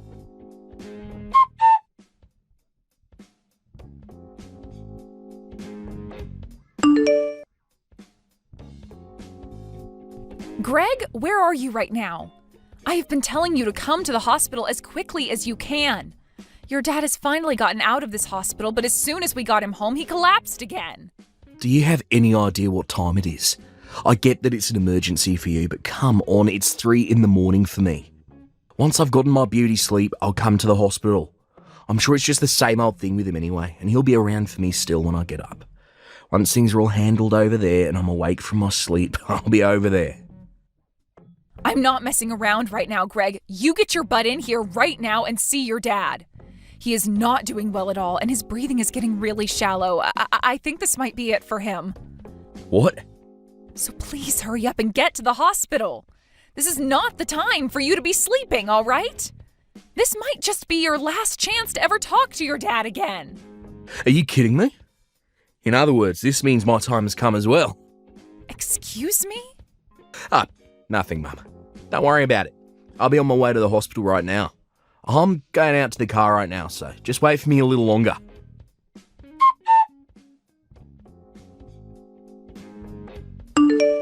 Hey, Brinley, what the heck do you think you're doing? What do you think you're doing kicking me out of there like that? The funeral is going to be starting really soon, you know? Hurry up and let me back into the building right now. I'm sorry, Taylor. There is a lot of appeal in this funeral for your son and I, so can you please just shut up and go home? Greg and I are going to be handling everything from now on, so you can go back home and mourn your husband in silence. Also, you happen to be in our way today, so please just get lost. I'm in the way? What the hell are you and Greg planning to do today with me not at my husband's funeral? I understand that Greg is the oldest of my kids, but he does not get to make the rules like that. Especially when he has no idea who all is going to be there for the funeral today. I'm sure he has an idea of what to expect, so don't worry about him. What? And what is this about today having a big appeal to the both of you? Do you both not understand that today is the funeral of my husband? Your guys' father? And I'm saying that because of that, today will have a lot of appeal to it. The CEO of the company has passed away, so now it's time for his oldest son, Greg, to take the reins and run the company. In other words, today is the day for him to make a name for himself. Huh? Of course, there will be plenty of other family members here today, but there's also going to be all sorts of bigwigs from all kinds of companies here to mourn your husband. So this is Greg's chance to make himself look good to all of them and secure his future as the next CEO. And standing next to him today will be me, the CEO's wife. I'm so glad on a day like today, both Greg and I went to the salon before this and got ourselves looking all sharp and ready for what we have to show off today. So this is what you've both been waiting for all along? You both even went to the salon together before this and got your hair done and everything? Would you please cut the crap right now, Brinley? The point of this funeral is to mourn the loss of my husband. It is not a place for you and Greg to be showing off and trying to make yourselves look good for the business. I have no idea what's gotten into the both of you thinking this funeral is meant to be a place where you need to appeal to all of those other company men. And the fact that Greg said it's his time as well now? Please do not ruin my husband's funeral like this just for your guys' selfish desires. The only person here that needs to cut the crap is you, Taylor. Your husband just died on us, and the next person in power is going to be your oldest son, Greg. Do you really think it's okay for you to be talking to the most powerful man in this family's wife like that right now? Huh? I totally understand that you still have a lot of emotions flowing through you as your husband only just passed away. But could you please pull yourself back to reality for me? After your husband's gone, it's the oldest son's turn. And since that's just happened, you are no longer the queen of the family. All you are now is some powerless old woman that we could honestly do better off without. Excuse me? I'm sure the only reason you have all that confidence in yourself right now is due to the power that your husband gave you. But those days are over for you now, so please give it up and let us take the wheel. Your days of being the ruler in the family and telling me what to do have died along with your husband's days of being the CEO. And since when have I been telling you what to do, Brinley? Huh? Tell me when you haven't been. How about that? Telling me to come see your husband as he was dying, even though I don't care for him, and telling me to bring my kids along to see him, even though his sickly body would have scared the crap out of them. Seriously, every time you tried telling me to do things, it really pissed me off. It's a waste of time to go out and see some old geezer that's about to die. Why would I ever want to do that? Did you really think that by having Greg and I there to talk to him and see him with you, he'd start to recover from whatever BS sickness he had? What the hell do you think you're saying right now? What do I think I'm saying? Well, I'll tell you. But not with words. You'll just have to wait and see, because right now I can't handle you in that attitude anymore. The funeral's about to start soon as well, so I don't have time to waste on you. I know we were just getting to the good stuff, but that'll have to wait. I'm finally going to be the wife of a CEO, and I can't believe just how much I am smiling at a funeral. What? The wife of a CEO? That's right. Remember that since now your husband is dead, he's going to be leaving a lot of money behind for us. So we're going to be taking all of that money and everything, as well as taking over the company he's left for Greg. I thought that was pretty clear to you already, though. But anyway, once he's the CEO, I'm going to be the CEO's wife, right? Did you know that ever since I was a little girl, I had always wanted to be the wife to some super wealthy CEO?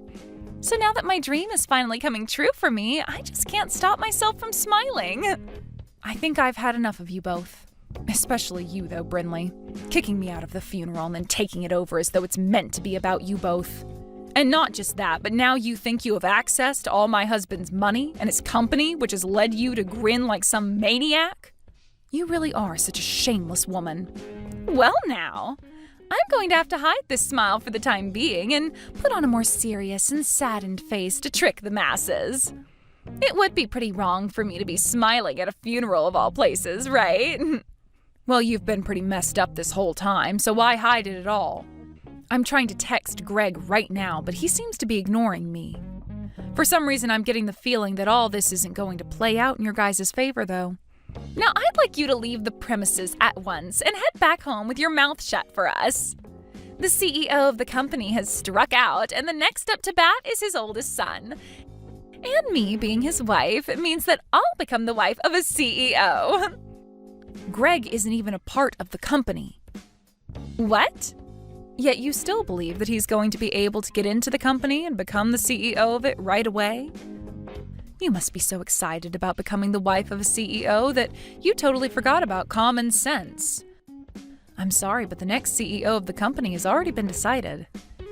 And of course, since Greg hasn't been working for the company at all, he is not going to be the CEO. If you understand that now, I want you to open the door for me and let me back inside. What do you mean he's not been working for the company? Greg has told me that ever since he graduated from college, he's been working for his dad's company. And when was it that he told you that? It's been 3 years now since Greg was fired from his dad's company. Huh? He was fired? Yep. He was awful at all of the work he was left to do, and that really started to piss his dad off a lot. Of course, when he got fired, it was during a time where he was supposed to be taking care of a really important customer to the company. But he cried about having to do all that work and bolted from his responsibilities. That then pushed his dad over the edge, and he said he was no longer going to deal with Greg anymore. Although my husband's first thoughts were to make Greg the next CEO someday, those thoughts quickly disappeared, and the next thing he knew, he was firing Greg. What? Wait. I never heard anything about all those events. Also, Greg has been going to work like nothing's changed forever now. Perhaps right after being fired, he was able to find some other company that hired him. I'm not sure where he could be working now, but Greg is your guys' oldest son, right? And that means he should be the next in line to take on the company from your husband. Nope. John has made it very clear to everyone at the company that the next person to be the CEO will be his son, Marcus, Greg's little brother. John told everyone that he couldn't trust his oldest son with taking on the company, so he'd be letting his second oldest handle everything next. Huh? He's letting Marcus be the next CEO? And he told that to everyone in the company already? He even wrote that down in his will. What? You were the one that told me to start thinking about all of that while my husband was still in the hospital, right? About things like his inheritance and properties? I took that as meaning I did need to get on top of some of those things, so I went and started talking to John about everything he would be leaving behind. Also, when he was out of the hospital for a day, he got one of his lawyers to come over and we wrote a new will. And you're telling me that part of the will says for Marcus to take over the company next? Unlike his dad, Marcus is a very calm and composed man. But even so, he happens to be very good at doing business and has the proof to show for it. Even other employees within my husband's company say great things about how well he does his work. For a little while, he had only been working with his dad after Greg got fired, of course, and started learning what it means to lead a company. So this was always going to happen. Marcus becoming the next CEO. But just to make sure there'd be no hiccups, we wrote it down in John's will. You're lying. There's no way. The next CEO should be the oldest. And Greg is the oldest son to John. I've never even heard of an instance where the oldest was skipped and the next in line was given the company. Well, John had no other choice. His oldest was far less competent at his job than he had thought. Huh? I'm so happy that today Marcus wasn't able to make it to the funeral. I'm sure he feels bad about having to be in New York for a business trip and all right now, but at least he doesn't have to be here when his stupid older brother and moron sister-in-law are right now. I'm sure if he was, then things would only become more messy for him. There's no way this is happening. Even Greg was saying that his time had come to me. He was so freaking excited to be the next CEO of his dad's company. Well, I can go tell him the truth right now for you, so please let me inside the building. And honestly, I'm not going to worry too much about you both believing in a fairy tale because I want to focus on my husband's funeral. Everyone else is patiently waiting for the funeral to begin, so please let me in right now. Wait. Who cares about the funeral right now? Greg and I are far more important at the moment. This is about my dream, after all. Right now, that dream is in danger of never coming true for me. So this is not the time for people to be worried about someone who's already dead. Well, if that seems to be the case for you, then I want you to go home right now. I'm not holding back anymore. I am going to the front of the building right now, and I'll let the funeral director know that you no longer should be allowed in this funeral. Actually, I'll let them know that both you and my oldest son are not allowed in here. Then you both can be escorted out by them.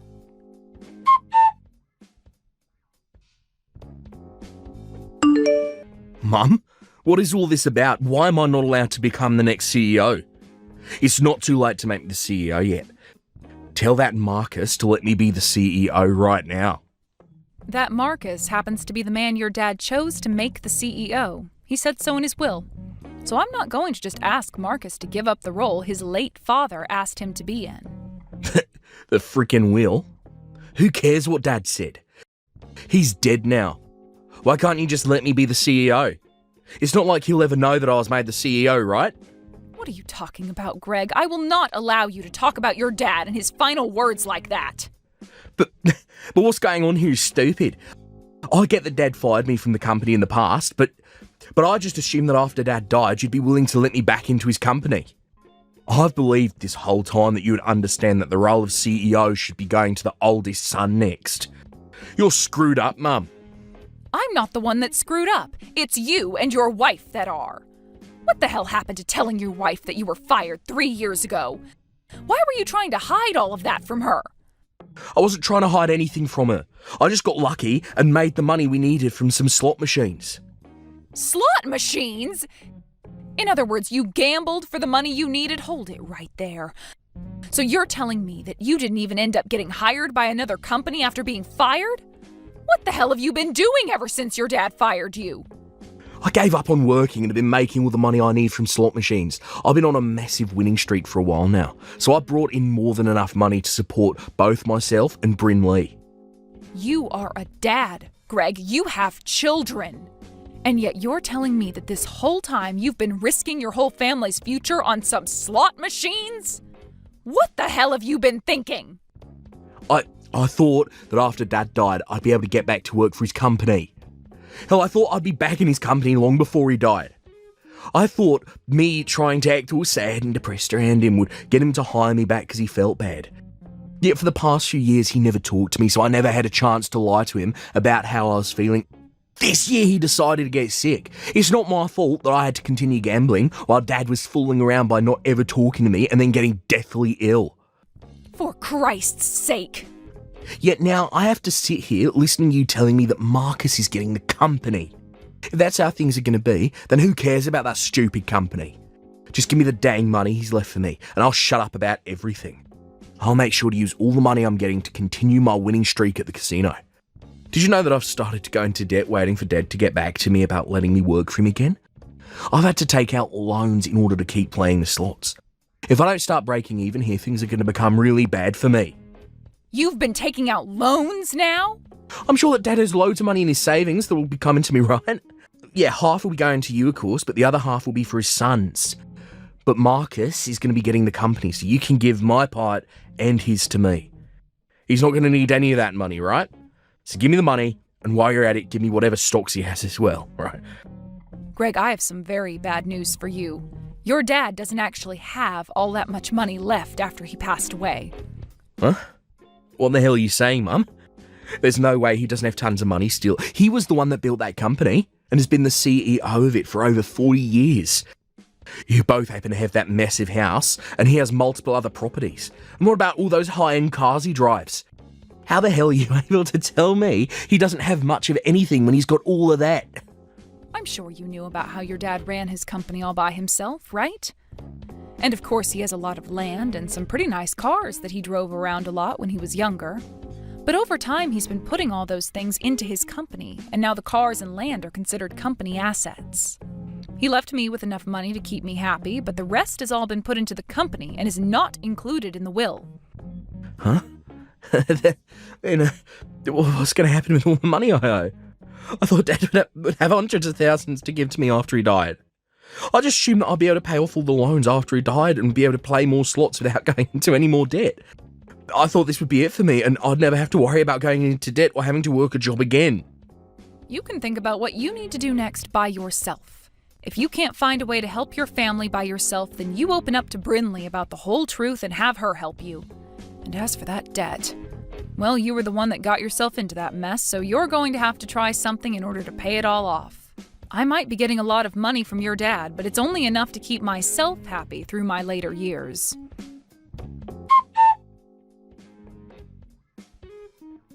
I have something I really need to ask from you, Taylor. Can you please make Greg the CEO of the company? I'm sure that everyone within that company, as well as all the customers, want him to be the next CEO. I know for a fact if you don't make the oldest son the next CEO, then you'll be making the whole company look bad. Well, listen to this, Brinley. All of the employees within the company, as well as all the other businesses that are customers to it, have asked for Marcus to be the CEO. He's already been around all of them for years now, and every single person trusts that Marcus can get the job done right. But there is one very important problem with Marcus. He isn't even married yet, so what's going to happen to the company after he's passed away or retires? That's why right now you need to take this moment and make Greg the CEO of that company before it's too late. Huh? You're worried about what happens to the company after Marcus? I'm sure that Marcus might be good at the work he does, but he doesn't have a woman, and it seems like he never will. As far as I'm aware, he's never even had a girlfriend before, right? So there's no hope for him ever getting married now. And that means he's never going to have any kids who will be around to take on the company after him. But when it comes to your oldest son and his wife, they happen to have a really, really cute little boy, right? If you make Greg the CEO of the company right now, then there's hope that the company will continue on in this family's history. So you're trying to use your own son as a way of getting the company? Well, Brinley, did you know that you have no voice in telling Marcus who he can and can't choose as the next CEO of the company? He doesn't have to give it to anyone in the family next. He has every right to pass it on to one of his best employees, or he might even want to sell the company to someone else. So, nobody, not myself, nor you, nor Greg, has any right telling him what to do with the company when he retires. I probably won't even be around by that point, so there's nothing I can do about it. No way! I've heard about the debt your husband is in right now. I understand that you and him are trying to do everything you can to get any money left by my husband, but you need to give up. Don't tell us to give up like that. It's not as simple as you might think. Right now, our lives are on the line. Right now, Greg is in debt $30,000 to loan sharks. Really? That much? You have to do something to help us pay all of it off. This is your son's debt we're talking about. Also, I happen to be suffering a lot because of it, so as my mother-in-law, you need to help me, please. You shut the hell up right now, you complaining witch. You are both frickin' adults now with children and need to learn how to take responsibility for yourselves. I don't give a crap about that guy's debt, and I never will.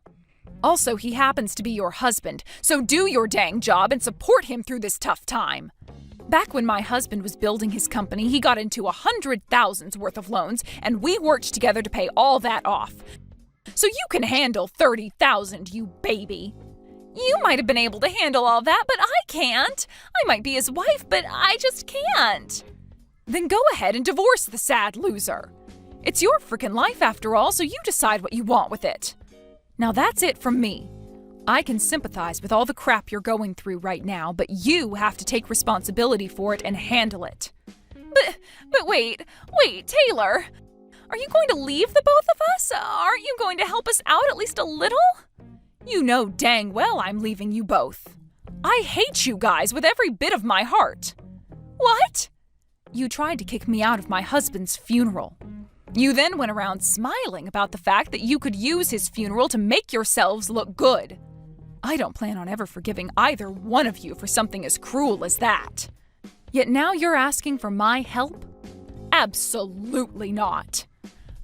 No, wait, Taylor, that was, No, I'm going now. I don't hold any of this against my little grandkids you've given to me, but you and Greg deserve to receive all of my hate. So I really hope that you two can figure something out, for their sakes.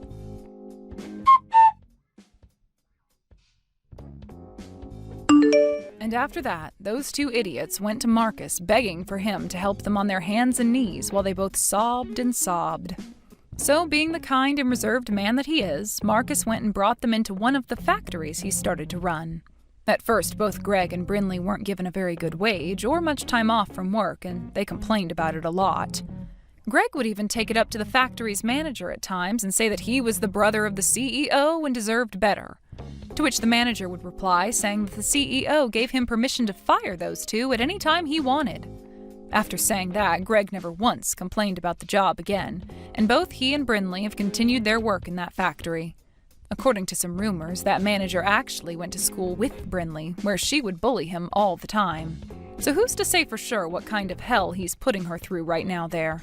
Well, as for the time being, those two idiots are going to be sweating their butts off for years to come, trying to make whatever money they can in order to pay off Greg's debt.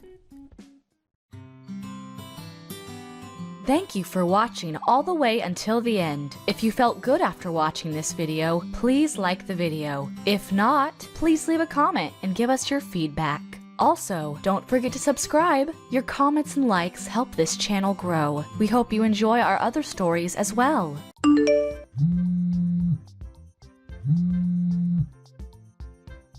Nick, where are you at? Hurry up and get to the hospital, please. You should have gotten a call from the hospital saying that Mom just had to get rushed to the emergency room, right? Shut up, Taylor. Even if she had to go to the emergency room, all she did was fall down a couple of stairs and hurt her legs. Is there really even a reason to go to a hospital for something like that? Besides, I'm busy dealing with my job.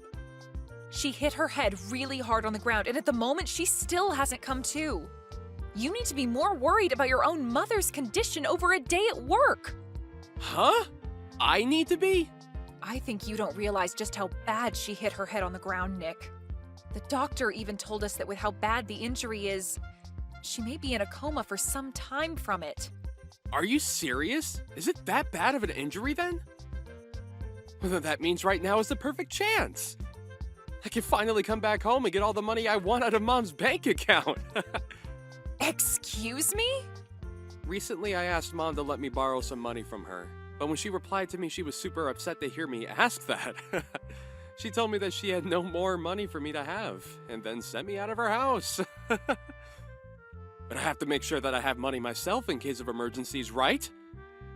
So I think I'll head back over there after work and take her checkbook and make a few transfers. And if by the off chance Mom does end up waking up from that coma, you go ahead and tell her what's gone on since she fell. I can't believe you right now. Right now, when Mom needs us most, you're going to take her checkbook and run? Well, I'm in a bit of a predicament myself over here. It seems that the company that finally got on its feet is now at risk of going back under again. So if I can use her money to help it out of the hole, it should be able to run itself again. And so in times like this, I have to borrow some kind of money from Mom. How many times now has it been that your company has been close to going bankrupt? You used that same reasoning last year to take over $10,000 from Mom without ever giving anything back to her. Having to run your own company is a really difficult job. But I'm sure that some old office lady would never be able to understand those sort of struggles, huh? In my case, even when taking huge risks like I have to make sure that I win so that I can get a lot more cash at the end of the year. What the hell? You're nothing more than a simple business owner. Yet you think you can act like you run the country because of that? What did you say? I know about you, Nick. I know about how you will go out and use your status as a business owner and the CEO of that company to get whatever you want. Like how you'll go out with others every night to go drinking and will charge it all to your business. Maybe because you think that you can get away with having your company pay for you, your company is going back under again. And what would a simpleton like you know about the business world? I am a genius when it comes to this kind of complex world. I'm probably one of the most important men just in this city. Well, if that's the case, then there's no reason to have Mom be the one paying for everything. You've already caused her enough troubles in the past, and all that just to become an egotistical jerk. You're not even willing to come and see Mom now when she's in the hospital. After all the help and support she's given you, the least you can do is come here and show your love and thanks for her. It's because of her taking good care of me that I'm not going to come there. But that last time when I expected her help, she just got upset with me instead. So me coming now would only make her blood pressure rise from the anger she holds for me now. And I might end up killing her by accident. So me not going to that hospital to see her is all so that she doesn't have to be upset with me. So that means you're just allowed to waltz into her house then when nobody's home and take her checkbook? If you want to help her by not making her upset, then how could taking more of her money help? She might just end up passing out again at that point. And to make sure that doesn't happen, I'm making sure you're there to keep her under control. Now, I have a checkbook to grab. If she's okay when she wakes up, tell her that once my company comes around this time, I'll make sure to pay her back. Maybe.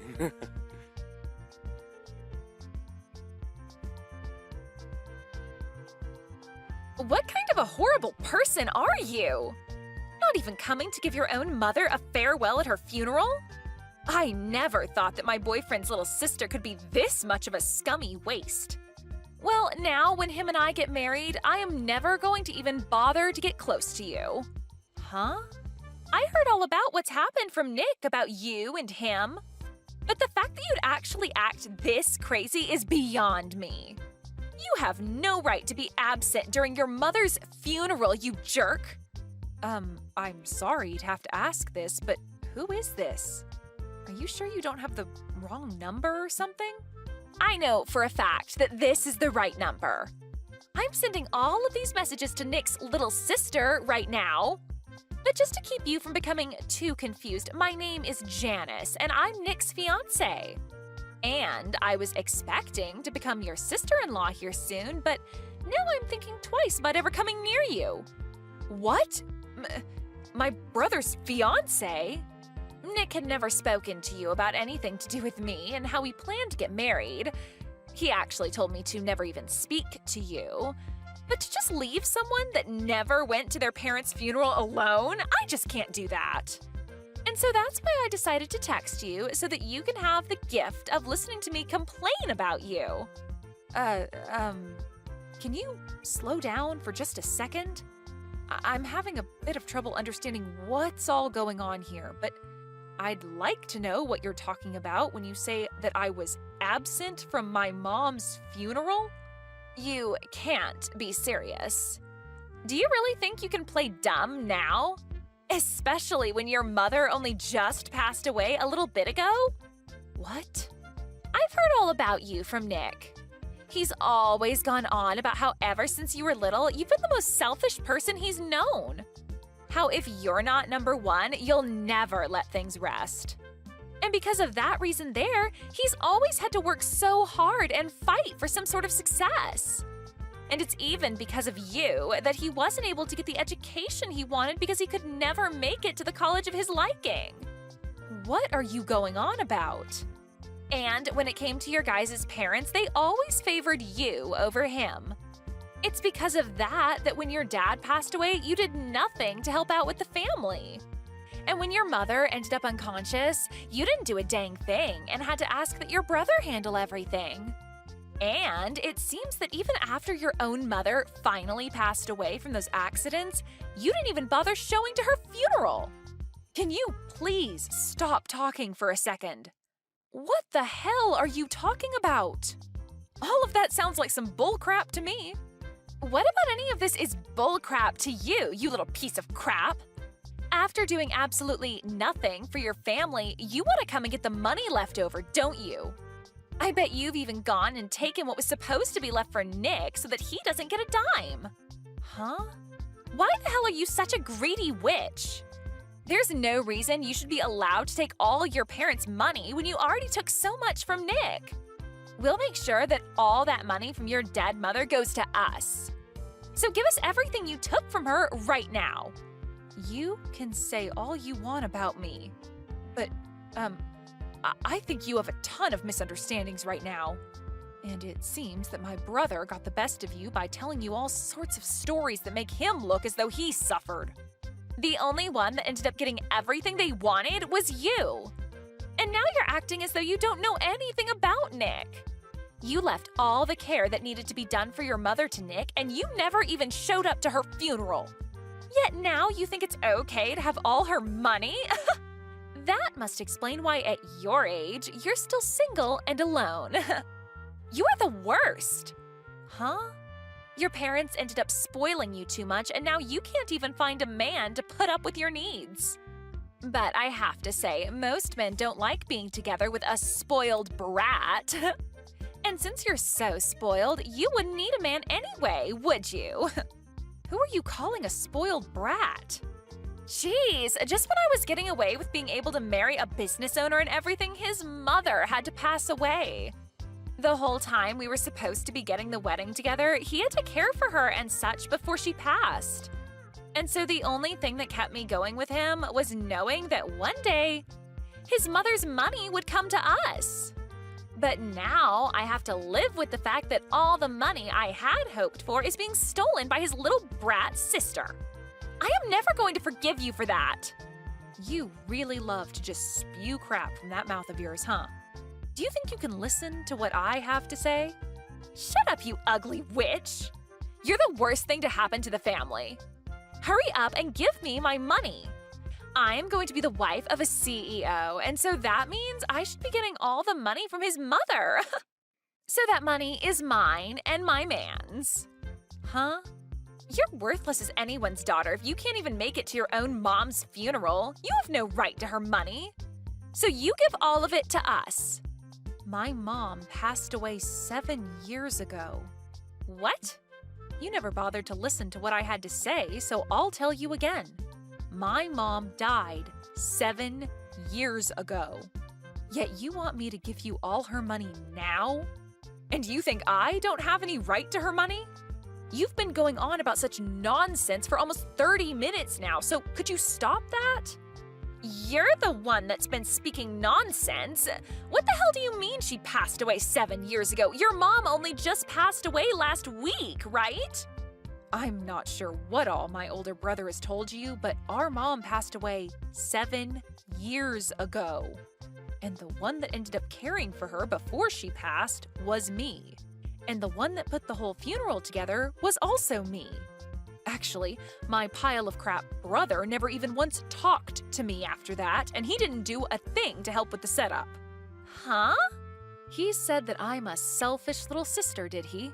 And that's the reason he could never do anything about me? I'm sorry, but everything he's told you and you've told me is the complete opposite from the truth. The only one that ended up being super selfish was my brother, Nick. And the one who never got to study or go to the college of their choice was me. And the reason for that is because my brother would always take loads of money from my parents without ever paying either one back. What? Well, even if I tell you all of this now, I'm sure that it's all really difficult for you to believe right now, right? I can already tell that you've been deceived by my brother for so long that all of this is lies to you. That's right. I can't believe a dang thing you're saying right now. Well, then go back and ask my brother about all of this again. Ask him how exactly my mom died. And also ask him what kind of funeral he gave for her. I'm sure that he won't be able to give you a good answer to either of those two questions.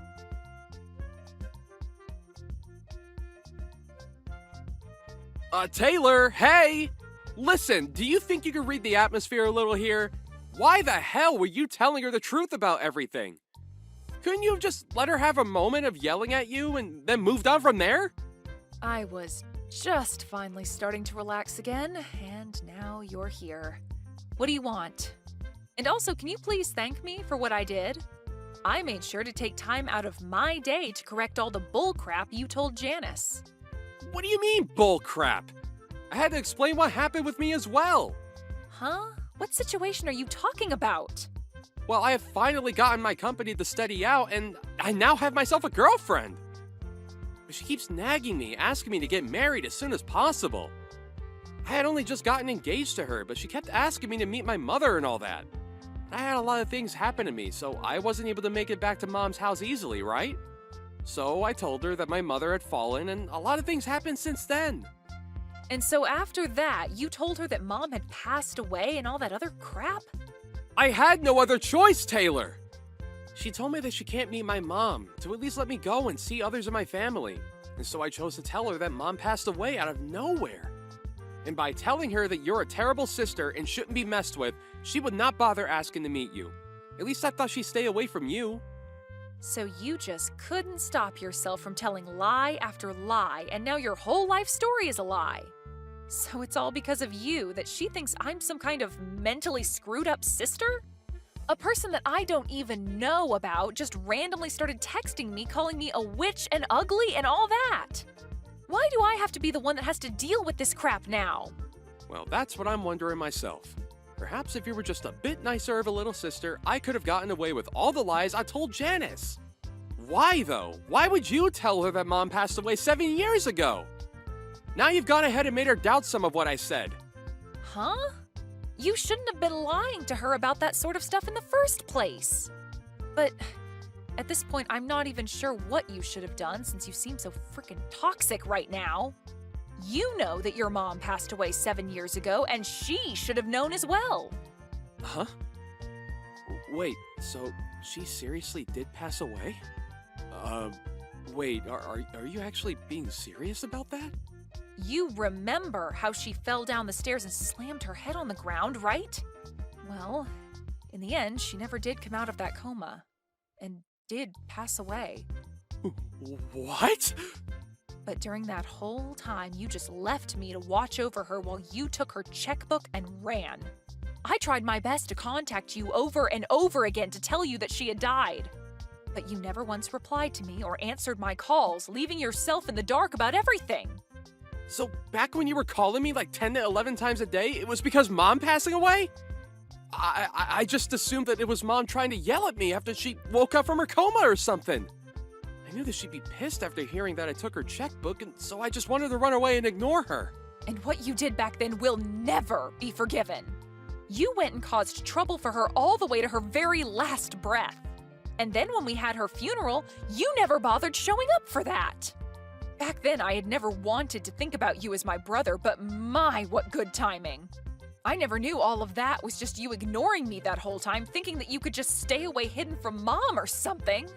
Luckily now, I'll finally be able to get all that money of hers that you used back from you. Wait, get that money back?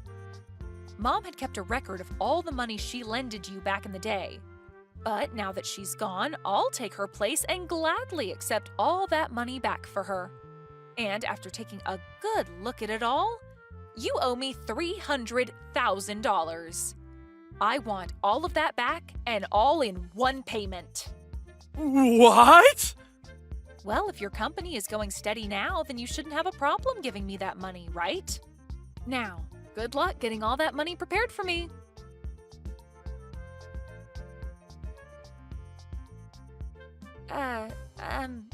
Taylor, I am so sorry for the huge misunderstanding yesterday. I happened to get pretty upset with you for a second there. You have that right. For that short amount of time, you blamed me for everything that happened and acted as though I was the one lying to you about it all. Calling me a witch, ugly, and selfish like you knew me well enough for that. You really had quite the colorful tongue then. That was a bit much from me. Well, now none of that really matters to me. I no longer have any intention of being around you guys. And so if you still feel happy to be with that pile of crap, then go ahead and marry him. But that's what I want to talk about. I think that I've actually rethought wanting to marry him. So I've been wondering if you could tell me the truth about his company as well for me. Huh? I tried asking him if there was any other things he lied about to make himself look good for me. But he ended up saying that there was nothing else that was a lie, yet I still don't believe any of that. And when I went and searched through his room for any obvious things, I found some papers relating to his company. So I wanted to see if you knew anything about that. I have no idea what's going on with my brother's company since it's been 7 years since we last talked. But I will say that when he first started up that company, he had multiple times where it almost went bankrupt. And when that would happen, he'd run home to us crying and ask for some money. However, the last time that happened was when my mom was in the hospital before her death. And instead of coming in to see her, he ran to the house and stole her checkbook. Altogether, though, my mom had given him over $300,000 to help keep his company going. Over $300,000? And you're saying that when your mom was dying, he went and stole her checkbook before running? And now I plan to get all that money he took from her back.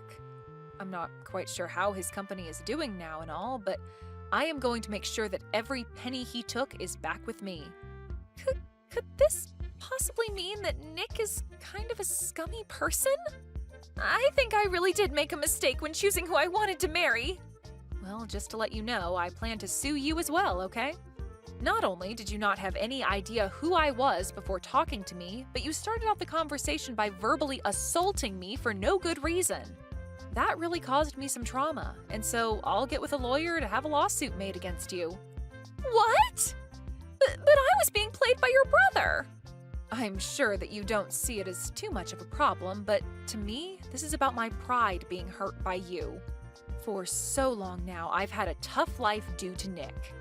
And after having to deal with my past with him for years now, I was finally getting myself into a happy place.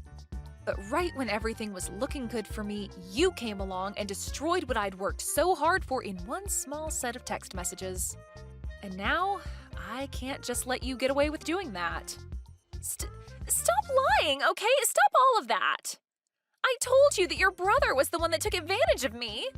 Well then, how about instead of getting sued by me, you tell me the address that my brother is living at now? He had run long and far from me, and so for the past 7 years, I've never been able to find where he ran off to. But if you happen to, A, not tell me his address and keep going on like you're the victim, or B, tell him that I want his address and help him to run even further, I'll sue you for everything you have. Well, if that's the case, then I'll tell you. He has a company that's probably not even doing well right now anyway. No need for a man like that. I'll tell you whatever you want to know about him, so please don't sue me.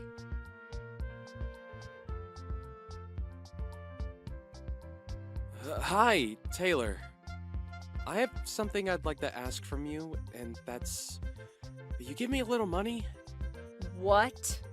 I know that I told you that my company was running steadily not too long ago, but to be honest, there still seems to be a few setbacks. Nice one asking me for more money after all that's happened. But it's because of what's happened that I'm asking. The whole reason I had to cut ties for a long time was because I felt no use in being around all of you anymore. But knowing now that Mom ended up passing away, I never expected that to happen. Now that I'm back in touch with you and you're not too upset with me, I'm so happy. We don't have our parents around anymore, so it's just you and me now, right? So let's start helping each other out more so that we can both live a happy life. Stop with all that bullcrap, man. I will never help you, Nick. Now that you have your answer, I'd like you to hurry up and give me all the money you owe Mom. Hey, you don't have to be so rough like that.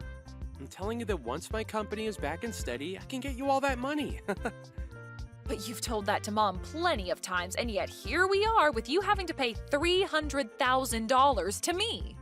But I promise that this next time I will get you that money back. If you don't want to help me out now, are you okay with me cutting ties with you again? If you allow that to happen, then I'll never be able to give you that money because you don't know where I'll be. You only have my phone number now, and that's not even close to enough for you to be able to find me. I'm sorry, Nick, but I already know everything about you now.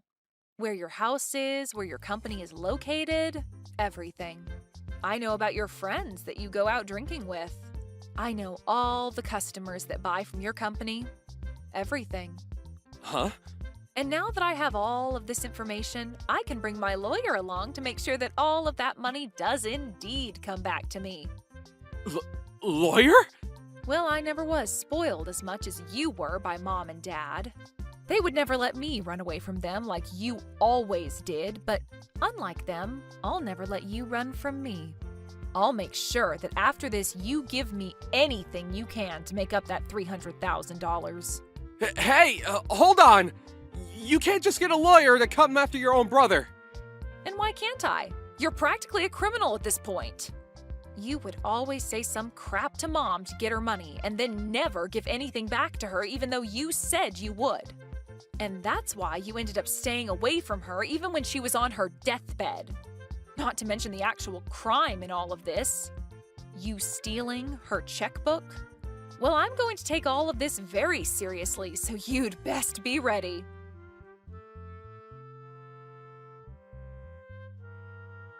I was able to get in touch with an excellent lawyer, and with the help of them, I was able to get all that money back from my brother. And due to this, the company he ran instantly went bankrupt. But just before anything could happen to it, it was sold by him, but he only made out with a small amount of pocket change. After what had happened, he is now left with over $1 million in debt to both the bank and other loan agencies. So, to start putting any sort of dent, or I guess in this case, scratch, into that amount, he's picked up a part-time job. And as for the fiancé of Nick, Janice, she was just getting to the point where she was going to leave him and give the engagement ring back to him when she realized she was pregnant. Unfortunately, this left her with no other choice, and she married my brother. But to all those around her, they still had no clue of what happened, so she keeps a face on for them to assure them all that she is still married to a CEO and will someday make it big. And when anyone she does know sees her working her part-time job at the local diner, she tells them it was her husband that owned the place. I guess those two really did turn out to be just like the other, lying their way into the illusion that they are living the dream. Thank you for watching all the way until the end. If you felt good after watching this video, please like the video. If not, please leave a comment and give us your feedback. Also, don't forget to subscribe. Your comments and likes help this channel grow. We hope you enjoy our other stories as well.